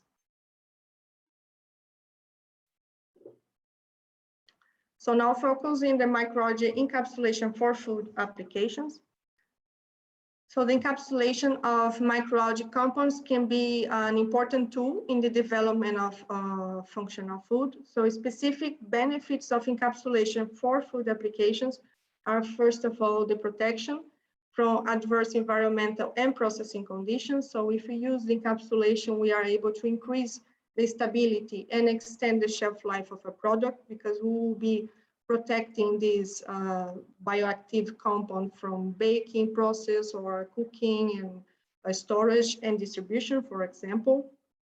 We are also able to improve the solubility of a compound into a dissimilar medium. So by that way, we allow the compatibility of the substance and a better uniformity within the food matrix. We are also able to control and target the release of this compound by response to an external condition, for example, to a specific pH or temperature. With encapsulation, we are able to enhance the bioavailability and bioactivity of a compound. So we are able to sustain sufficient time of gastric residence without the degradation of the compound due to this coating material, and which will lead to an appropriate gut permeability. And lastly, the encapsulation is able to mask unpleasant flavors, which is very important when we're talking about microalgae compounds. So as a practical example, I brought the results of our work we have developed here at INL. It's the same one I brought for the webinar last year, but this time I'm going to be brief. So the aim of this work was to fortify 3D printed cookies with the microalgae platensis, aiming to develop a new functional food with antioxidant properties. So we have evaluated the physical, chemical, and antioxidant activity of these cookies 24 hours after baking. and after 30 days of storage. So the cookies were prepared following 3 different approaches. The first one was the incorporation of the whole biomass. The second one was the incorporation of a freeze-dry antioxidant extract that was obtained by experimental design. And the third one was the incorporation of the antioxidant extract, the same one, but encapsulated into alginate microbeads. Here we can see the cookies after the 3D printed process. The first one was the raw cookies, the second one, the baked one. So the encapsulation technique used for this work was the wet prelim by vibration, where the antioxidant extract was mixed with the alginate solution. And here in the equipment, through a vibration frequency, the particles were formed, falling into a gelling bath to have the hardening process. Here we have the main results regarding the advantage of encapsulation. The graphs here show the antioxidant activity of the cookies measured 24 hours and 30 days after the baking process. We can see here in the second graph that after 30 days, only the cookie with the encapsulated extract was able to preserve its antioxidant activity by the audit method. And also here in the table, we can see the total color variation to the cookies along the conservation time. And again, only the cookie with the encapsulated extract was able to have total color variation with a value below 2, which means that only an experienced observer could see the difference between those cookies. So now moving to pharmaceutical and cosmetic applications. So regarding the benefits of encapsulation for pharmaceutical applications, the use of this tool may promote the drug delivery to specific body sites. So encapsulation allows the control and sustained release of a substance. So we can target this delivery to a specific type of cell, to a specific organ. We can also have a particle functionalization. So we could add a biomarker in this coating material to achieve this target release. We can improve the physical chemical properties. So as I mentioned, for the food application, we can increase the water solubility of a compound. The encapsulation can also bring benefits in terms of medical application. So if we target a specific body site, we can lower the therapeutic dose. It's not going to be a systemic approach. And we can then minimize the side effects for the patient. Also, encapsulation can enhance the bioavailability and bioactivity, as I have mentioned, for the food application. And another advantage that was still not reported for microalgae, but is also a possibility with encapsulation, is to act as a diagnostic and imaging tool. Now, focusing on a cosmetics application, the advantage to use encapsulation for cosmetic applications is the possibility to obtain a sustained release and also have an enhanced and deeper penetration. So this is mainly talking about nanoparticles. So the smallest the particle pass here in this situation. So nanoparticles are able to use 3 different routes to achieve deeper layers of the skin, as you can see here in this figure. The follicular route is of particular importance as it acts also as a reservoir for the particles. So they can penetrate and then can promote their bioactivity for days when they stay there. So the main advantage, if we have a molecule with a high density, it won't be able to penetrate. And if you would like to have an anti-aging activity or anti-inflammatory, the ideal it would be to achieve the dermis to have a deeper bioactivity. So as a practical example, I brought a work that I developed in Brazil during my master thesis. The aim of this work was to encapsulate the carotenoid-rich extract from the microalgae Hematococcus pluvialis into PLGA nanocapsules, which is a polymer. So aiming to obtain an innovative pharmaceutical formulation with strong antioxidant properties. So Hematococcus pluvialis is the main source of the carotenoid astaxanthin in nature, which is known by its amazing antioxidant potential. So the carotenoids were first extracted, and then they were incorporated into these polymeric nanocapsules.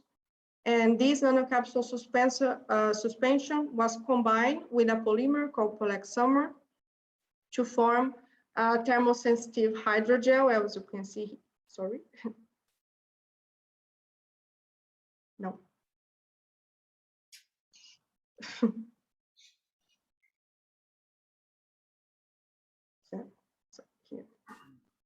So this thermosensitive hydrogel in lower temperature, it is in the liquid form, so it allows the application by spray.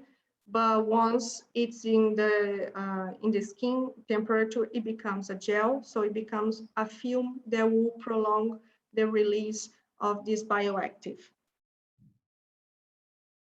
So the encapsulation method used to form the polymeric nanocapsules was the nanoprecipitation, which is a very simple and easy technique. It's based in the deposition of an organic solution. So we have the polymer, the PLGA, and the carotenoid solution that was deposited drop by drop into an aqueous solution under stirring, and then we have the formation of the polymeric nanoparticles. So the benefits obtained with the use of encapsulation in this work was the improvement of the formulation bioactivity. We can see here in figure 1, the antioxidant activity of the formulations by the DPPH method. Here, the second column, we have the thermosensitive hydrogel with the nanoparticles, which had antioxidant activity 9 times higher than the standard ascorbic acid and 3 times higher than the free carotenoid solution, the non-encapsulated form. Moreover, the incorporation of the nanocapsules in this thermosensitive hydrogel allow a controlled release of the carotenoids, achieving a release of 50% after 3 days of experiment, while the free carotenoid alone and the free carotenoid and the hydrogel release only 30% of the carotenoids. So finally, I will explain briefly our current work here at INL, which is focused on encapsulation of microalgae pigments. We started in the last months, but even though the project is finished, we believe it's a very attractive theme for the food industry, and we will continue with this work in the future. So the objective of this work is the encapsulation, characterization, and stability evaluation of microalgae pigments as a natural alternative for the food, as a natural alternative for food colorants. So we started the experiments with the pigment phycocyanin from the microalgae platensis, but we will also evaluate the pigment phycoerythrines from the microalga Porphyridium purpureum that was cultivated by the Swansea University and extracted in Ireland by our project partner. So the encapsulation has been performed here at a nano spray dryer and with inulin as the coating material. And with this work, we expect to improve the stability and bioactivity of these pigments through microencapsulation because they are very unstable. So we would like to achieve these benefits to encapsulation. And we plan to study its application into a food product, possibly an yogurt or an ice cream.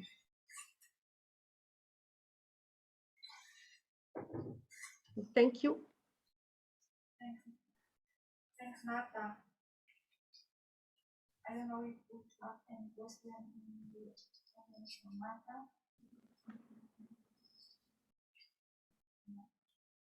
Sorry, I cannot listen well. Thank you, and we move. Thank you. We move to the next speaker. This time is Professor Kevin King. Okay. Nata, don't share your screen so that Kevin could share.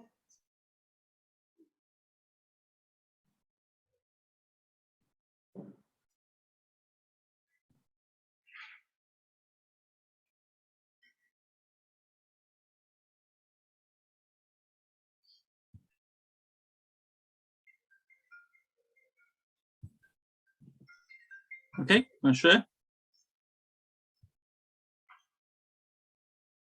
Kevin? Okay, can you see? Yeah, it's your time now, yeah. Okay. Thank you. Good afternoon. I'm going to talk about the EMA decision support tool. I'm going to attempt to do something rather dangerous, which is also to demonstrate it, and which I haven't tried to do online before, so let's see what happens anyway. Okay, so, what is a decision support tool? This is basically a modeling tool to enable decisions to be made quickly and with minimal cost. It doesn't guarantee a particular outcome. It doesn't guarantee you're going to make any money. It may prevent you from going bankrupt. But the objective is to guide choices set against the available information. So in essence, it provides a route to better understanding what may or may not be possible with microalgal production. Why bother? Well, one of the objectives of this project was specifically to produce a DST to support commercialization. And this is because of the severe challenges that this sector sees. So we have challenges with scaling from laboratory culture of a few hundred mils to commercial needs of hundreds, perhaps thousands of cubic meters of culture. Optimizing aerial and volumetric production rates. Balancing nutrients, light, and heterotrophic growth, if you're interested in that. Using nutrient limitations or understanding what that does. The implications of different harvesting methods, and of course the finances. The platform is a simulator, and a simulator shows changes in time. So it doesn't just give you a result, you can see things happening, you can see the simulated organisms growing. So it operates using ordinary differential equations, not that you need to worry about any of that. And it operates for free using a free piece of software. The catch is you have to use it under Windows 10, it's not available for Apple. Because it uses a platform called PowerSim Cockpit, which you can download for free from the PowerSim company, which is based in Norway. The microalgal description is, if you're technically interested, is a coarse grain systems biology construction. So basically what this does is it describes biochemistry and physiology simplified so that it's possible to simulate it. It describes variable carbon, nitrogen, phosphorus, chlorophyll, silica for diatoms. The base units then are all in milligrams per cubic meter. And if necessary, that requires transformations, of course, from grams of dry weight, for example. The outputs then are biomass, protein, fatty acids, pigment as well. It doesn't output specific biochemistry.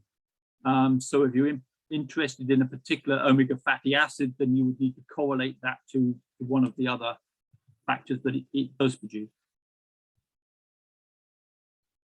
So the DST basically consists of a book which explains the facets of the physiology and the cultivation, which is of relevance to this, this deployment. It gives a bit of information about how the modeling actually works so that you understand what's going on. And then it works through a series of models, actually starting off with showing how to make one, going through the different DSTs. And it also contains these downloadable models, which you can run for free. So the introduction then contains a glossary, introduction, a brief introduction to the organisms, an introduction to the physiology of the organisms, culture systems, the basics of simulation, how to use the DST itself. And then in part 2, there is an introduction to the models. It then actually an attempt to actually show you, sort of teach you if you wish to, how to make a simple model. And then to make an arrayed model of that. So that simulates a series of flasks, for example. An arrayed complex model. So this is the simple model. The complex model, as you can see, looks very different. It's far more complex. And then this particular model is used in different ways, including heterotrophic or photoheterotrophic nutrition, mixotrophy. It considers the production of dissolved organics. And then there's a brief discussion about other platforms and concluding comments. And then at the back, there's equations for anybody who wishes to go and rebuild the most complicated model there, and references. Where do you find this? Basically, you find it off the main EMA website. So you go to DST and you click on the book download, get the book, which is just a big PDF file.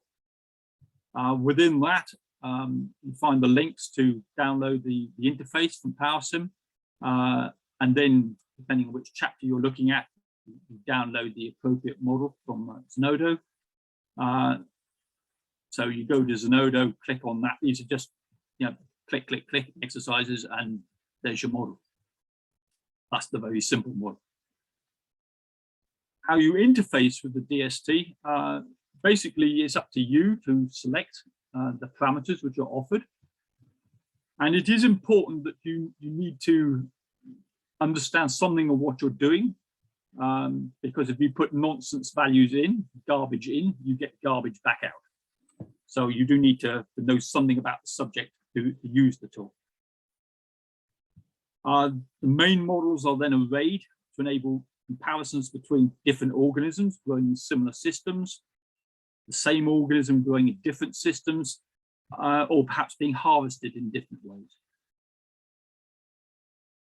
So the abiotic features you can consider, if we look at this, I don't know if you can see my mouse, but the top line here is the optical depth of the system. So 0.1 depth, this is 10 centimeter bore diameter, for example, tubing. The reactor volume, the light dark cycle, temperature, dilution rates, harvesting frequency, harvesting fraction.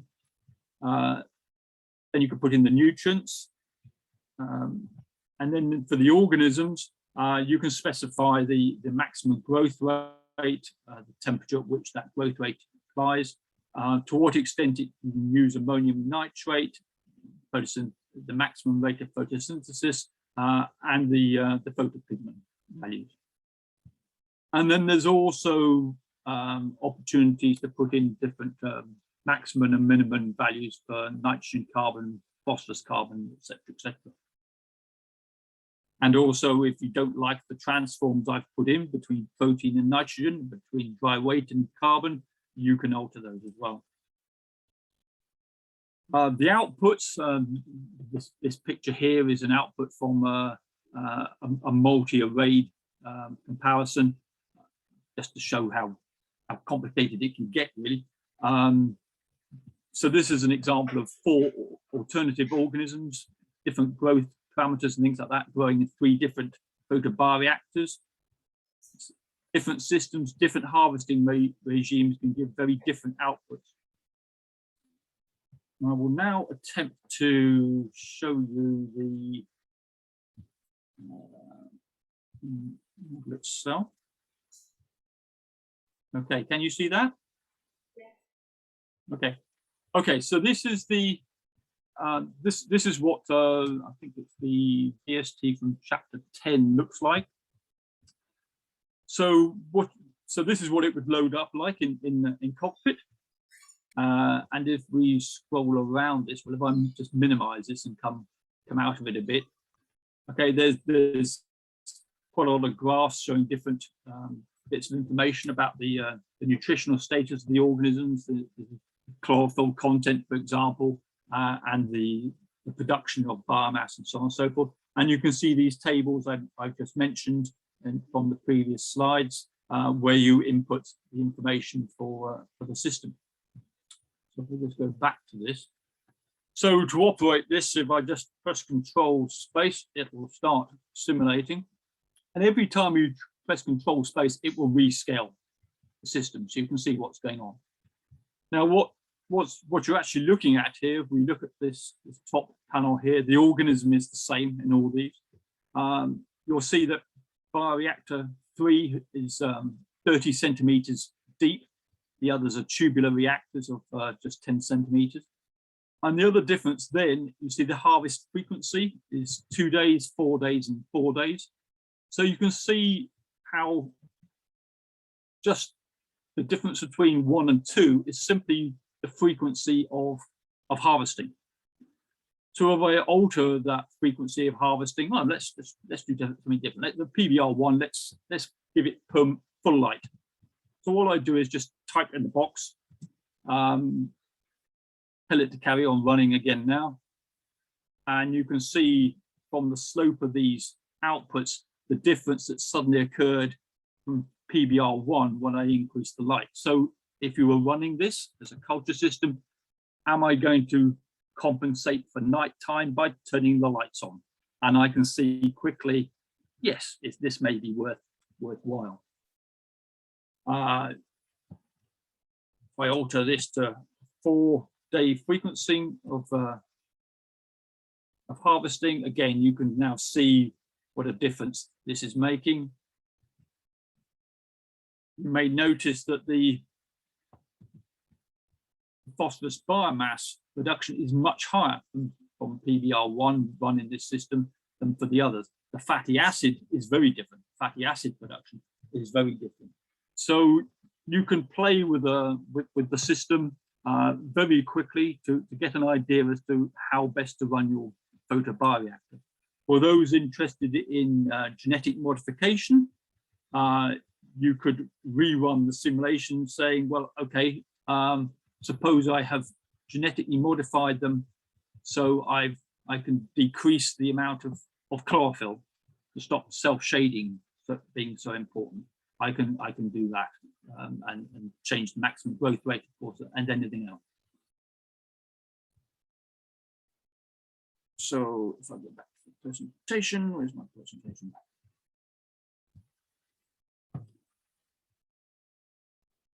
Okay, what you find out very quickly from using a DST is that the cultivation is very sensitive to these sorts of parameters.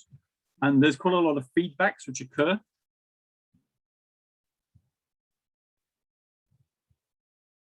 So the design of the bioreactor and the way you operate the bioreactor has really important effects on what you do and how quickly you do it, which would affect whether you made any money if you were running this for commercial use. It also affects wastewater, how much water waste you're generating, how much nutrients you're wasting. So you could deploy this in any system where ultimately you require biomass, and all deployments for microalgal growth, you need biomass productivity, both for volumetric and for aerial production rates. So this is grams of carbon per cubic meter or per square meter. The quality, especially that of with respect to fatty acid production, conflicts with this productivity unless you've got a genetically modified organism, and you can experiment with that as well. So hitting the best spot for quantity and quality is the challenge, and the DST is really useful for this sort of thing. Very quickly you can explore these features. So you can conduct what-if tests for bioreactors. Is it worth me buying a small bore bioreactor versus a pond? You can test this very quickly. GM microalgae, what parameters should you really concentrate on? Future deployments, you could link this sort of a DST in real-time linkage to aquaculture, so you don't have to harvest the feed, you throw it straight in. Deployments for nutrient recovery, saving nutrients in the first place or recovering it from wastewater. Biofuel testing, farmer and human feed stuffs type of testing, and of course cost benefit analysis to scale up. And if all a DST does is tell you what not to do, it's worth it. Okay, and with that, I thank you. Thanks, Kevin. I'm afraid we are not having many questions in this conference today, so I don't know if there is any question for Kevin, but probably not, because I don't know, today people is not asking very much. But I would like to thank you for being with us today. And also, Kevin will finish the presentations of the Enhanced Microalgae partners. So there is only one presentation left. This is Jean-Paul Cadret. So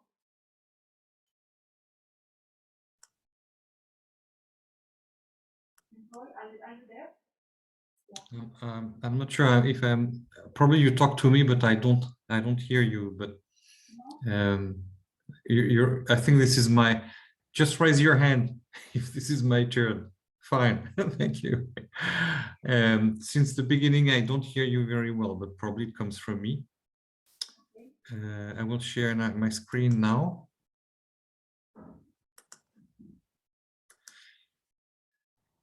No, this is not the one. Oh, merde. Excuse me.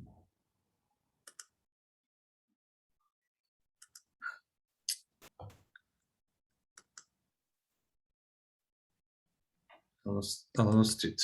I'm sorry. It's always that way. Because no, it's okay. I have it here. I'm really sorry.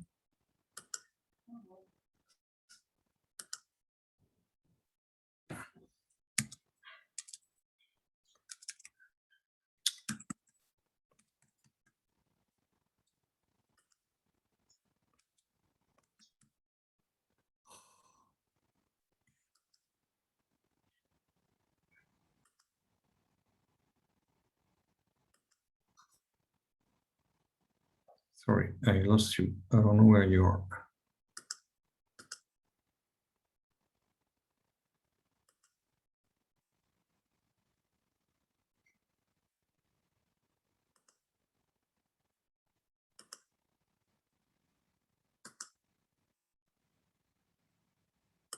I hope you see it. Yeah. Okay, thank you. I'm sorry for the. And you see now full screen? Not exactly full screen. Well, I see both two of the slides at the same time. Yes, it's in presentation mode at the moment. We can see the next slide. Yeah. It's in presentation mode. I'm sorry. Yeah. Because if I go to the full screen, I can't find you anymore. I'm sorry. Yeah, I'm in the full screen. I might.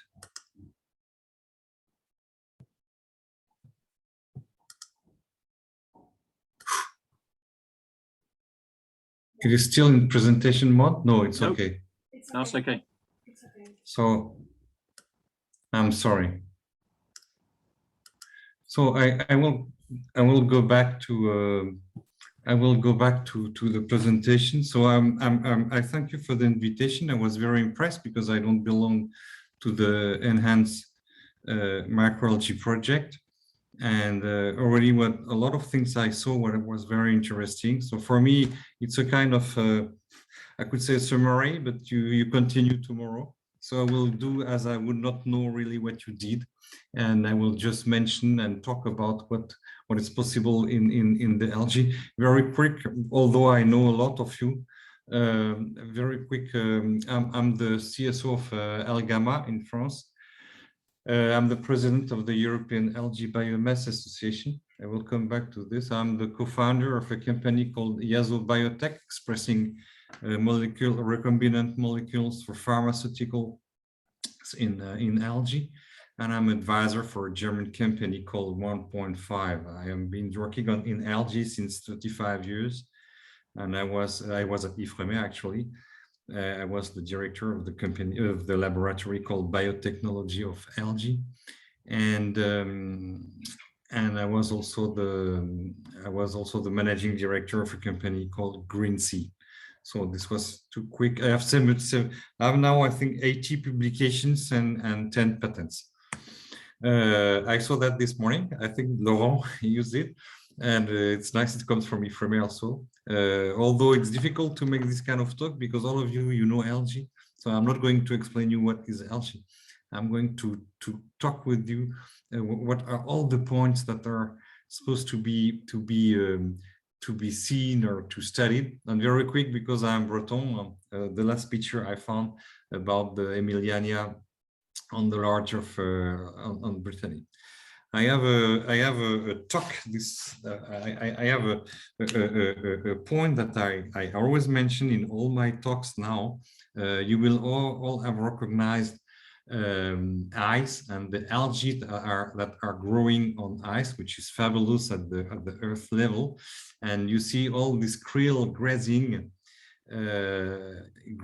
this algae, and this krill becoming the source at the world level of a lot of products and this omega-3.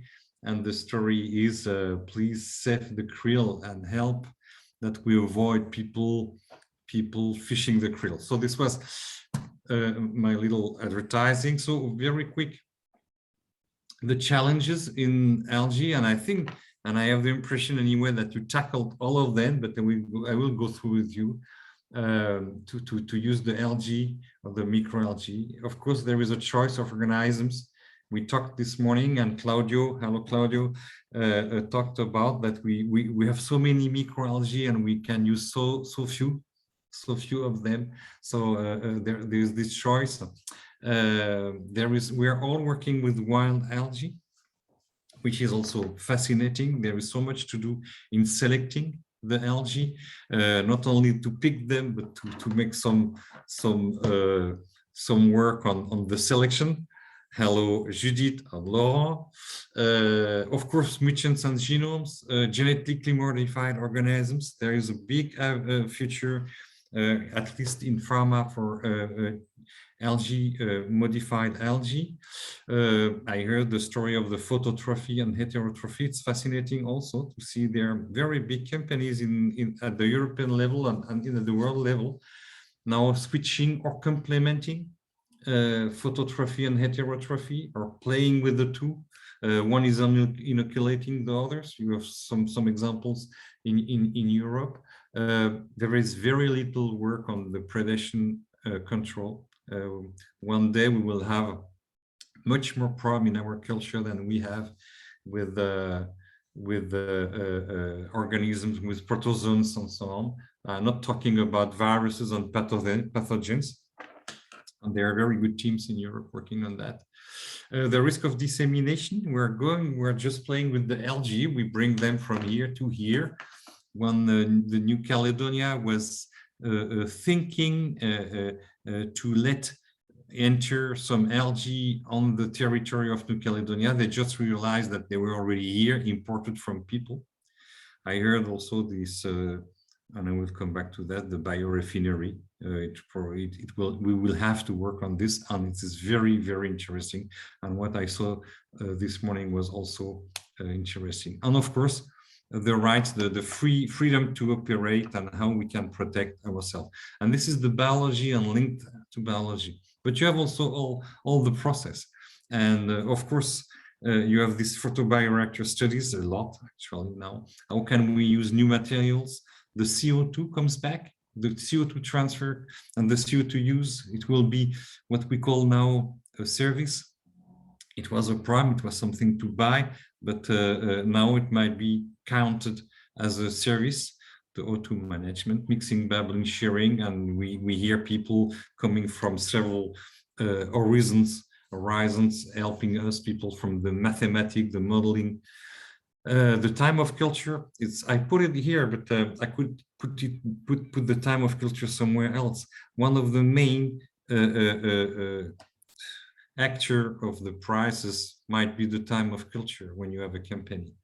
And to solve this, you have the automation, and I already mentioned the modelization. Of course, this is a water story. And water story is not only to have the water, but to move it, to get rid of it. And this is also a challenge, and these are skills to bring in our world from people that have a totally other background. This is also the substrate. I talked about the CO2, but the nutrient story, nutrients, and I didn't mention it. It's also the organic story.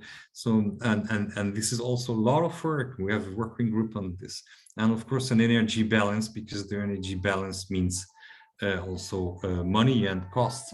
And I come back to the biorefinery, which will be very important for the biomass concentration, extraction, post-treatments. A biorefinery will be a tool to innovate, will be a tool to lower the prices. It will be also a tool for the companies will have it to secure their sourcing of ingredients and so on.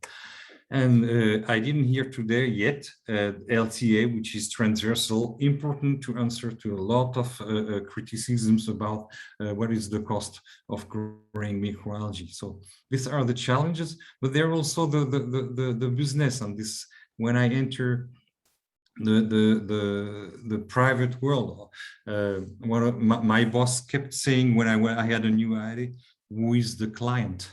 And in a way, if we want to go outside, I mean, we researchers, we want to go outside to the private field. We have also to think like the people that are outside in the private field. So who is the client? This is also a geography, a commercial strategy, professionality. Why I put this because it's difficult. I saw so many times, and I'm a researcher trying to give economical figures and budgets and so on. And we're just researchers. We should let the people that got the formation for that to do that. So how to play with the cost, with the prices and the margins. But not only selling algae is also marketing, benchmark, advertising, awareness. I didn't put here branding, which is also very important. And that means business metrics, so teaching the politics, dealing with fakes, very difficult, dealing with national European regulation, with fair competitors and with unfair competitors. And here speaks the president of the EABA, because we get a lot of contacts from our members. How can we deal with the unfair and with the fakes?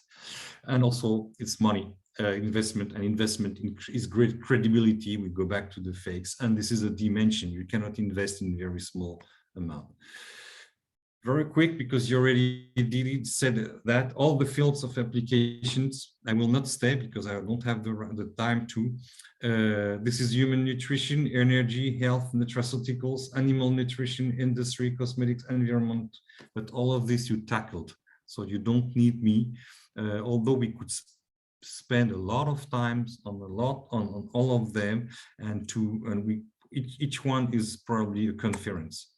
There are facilities in Europe, very funny. We know how to grow algae at every scale, almost every scale. Europe spend a lot of money helping constructing plants. So I will show them now, not only a few of them. Funny enough, our problem now with the algae is, what do we do with all this biomass? We have a lot of biomass, we have good researcher, we have good production, and what do we do with this biomass? And the story is to bring value to our biomass, not only at the European level. I'm talking because I'm at the European, I'm president of the European Association. You hear some two points. On the left, microfit, because microfit was on the edge those days with big money. And on the right, all the I could say technical facilities where we can really make some trials. Probably I lack some of them. I didn't do this slide, but you see that we have also places to experience and to go at scale to test all our ideas. Some other examples: Necton, phytoplankton marino, and you can see that we have surfaces now. We have really production. I can tell you, I know 2 or 3 companies in Europe, they have stocks of biomass, and the story is how can we sell it? Here you have all microalgae, and on the right the Algatech Eco Business Park from F4F, 14 hectares in Portugal. Very quick now about the EABA, because I have to do 2 things to speak about the EABA and my company. I was surprised to see this morning very interesting talks, but no mention that we should work together. EABA is now 167 members. We have to, please, there are working groups gathering 10 or 15 people working on the organics, the novel food, the CEN, the regulation F, standardization. So please, we should see how we can work together, because EABA is not a company. This is the voice of the members. This is the house of the member. So please, people that are working on this, join us. We need what you did with Enhance Microalgae to go further on this topic, on this work, on these groups. There are 5 others. Very quick with my colleague Vitor. So you read what is the EABA. Very quick, the benefit of becoming member. Please join. I gain nothing if you join. We just gain, all of us. So please, I saw some of you coming today to join EABA. So you saw this is like all the professional associations. You are here to be a voice with the politics, to have communication, to bring the people together, to speak together. So I cannot stay here. Here are the members as yesterday. We are much more now. It's going well in that sense that the people, they understand that we have to talk together. EABA is also, and this is an ecosystem. You see on the left a lot of projects. I'm not sure you are here. I hope it will be nice. No, you are not here with Enhance Microalgae, but you see a lot of European programs. On the right, you see associations, initiatives. We are very close to the Seaweed Coalition, the Seaweed Manifesto, but also very quick to the American Algae Biomass Association, and we try to organize communications. I remind you that we have the annual conference in the first week of December. It's too late to send an abstract, but please come and join again, that we all speak at with the same voice at the European level. Very quick, I belong to Algama, and Algama choose not to produce algae, but to valorize algae in the food. And you have 3 ways to valorize algae in the food. You have to spread algae on chips, or to put them on bread, or to use the functionalities. And since 2013, Algama decided to work on the functionalities, physical functionalities in the food, like texturization, emulsification, and so on, or the really biological functions, like we heard, antioxidants or protection for a variety of disease or disorders. Very quick, the future of plant is plant-based. The wave is very big, is very important toward plant-based, vegan and vegetal eating people. Why? because we need proteins, because we know that it's very, very rare. I think there is one case from pathogen coming from the vegetal to the animal. You read it, animal welfare concern, wildlife protection, CO2 footprint, etc. But also the future of plant-based is algae, because we not only answer to this, but we have in complement a lot of advantages that you know the story of the protein, amino acid balance, fatty acids, and so on. But you all know that because you are from the galaxy of algae. Algama created an egg replacer with the algae based that we already sell. It's patented, it's no more pending, it's patented, and we see 100% algae and plant, less fat, no cholesterol, and so on. We have a big success with this, and with this success, we created an algae-based mayonnaise that's on the shelf. You can buy it with the different flavors. And very quick Algama today, we're 25, we have 25 patents. We're going to be 30 people by the end of the year. We're in Paris. 3/4 of the people are in the food lab for the month. That means they are food engineers, understanding what is an algae or what is food, and to deconstruct and to reconstruct. And we don't have 3 products already launched. We have now 6 products already launched on the subject. And I finished because I don't want to do that too long. Thanks, Jean-Paul. Can you hear me now? No. Jean-Paul? I hear you. Can you hear me now? Yeah. Thanks for your presentation. I just heard Jean-Paul. I'm sorry. I don't know if I'm the only one. I don't know. Any question for Jean-Paul? Because I have a question in case nobody wants to ask. Okay, Jean-Paul, can you hear me now, more or less? No. I don't hear you. I'm sorry. Igual si la comento en español y la traductora traduce.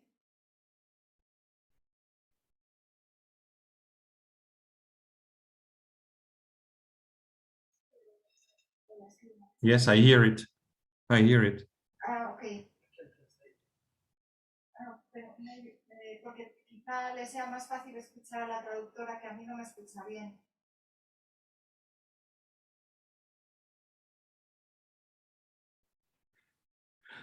Y bueno, mi pregunta sería, ¿cuál es su opinión en relación a la legislación en el ámbito europeo para la aprobación de nuevas especies?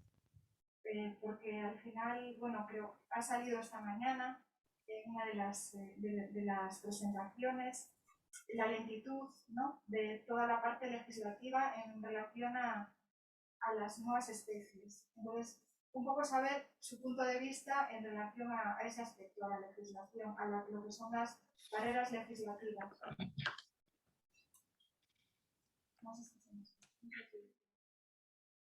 I understood very, very well. I thought about this morning actually, and my mandate is 4 years as a president. Since 3 years, I'm fighting about this point. Fighting with the Commission. You have to create a relationship with the people working on that at the European Commission. You have to understand where are their communication. We discovered very strange things. Now, to make a long story short, it's very difficult with the Europe because this is bureaucratic. So very often they just make benchmark and they hope probably that in 2 years it will be okay. Normally, we should have this year a tender. I pray that we get it. Help from the European Commission to apply for the community to apply a novel food dossier for several algae. So normally, we should have the answer of this help before the end of the year. That means that next year, EABA on the name of all the ecosystem will apply for a list of 10, 20, 30 algae as a novel food. I'm not sure, because this is a real fight and this is a everyday job. Gracias. Bien, pues, muchas gracias, Jean-Paul, por acompañarnos. Y bueno, vamos a cerrar la conferencia. Si os parece bien, voy a compartir un último documento. ¿No? Sorry, Kevin. No.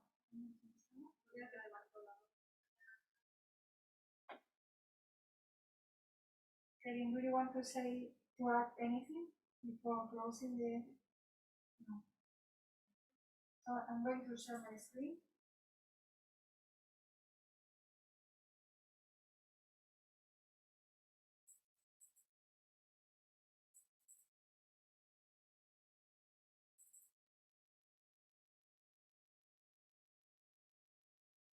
So thank you very much, especially all the speakers, but also all the attendees, and hopefully we will see you again soon. Thank you for your attention.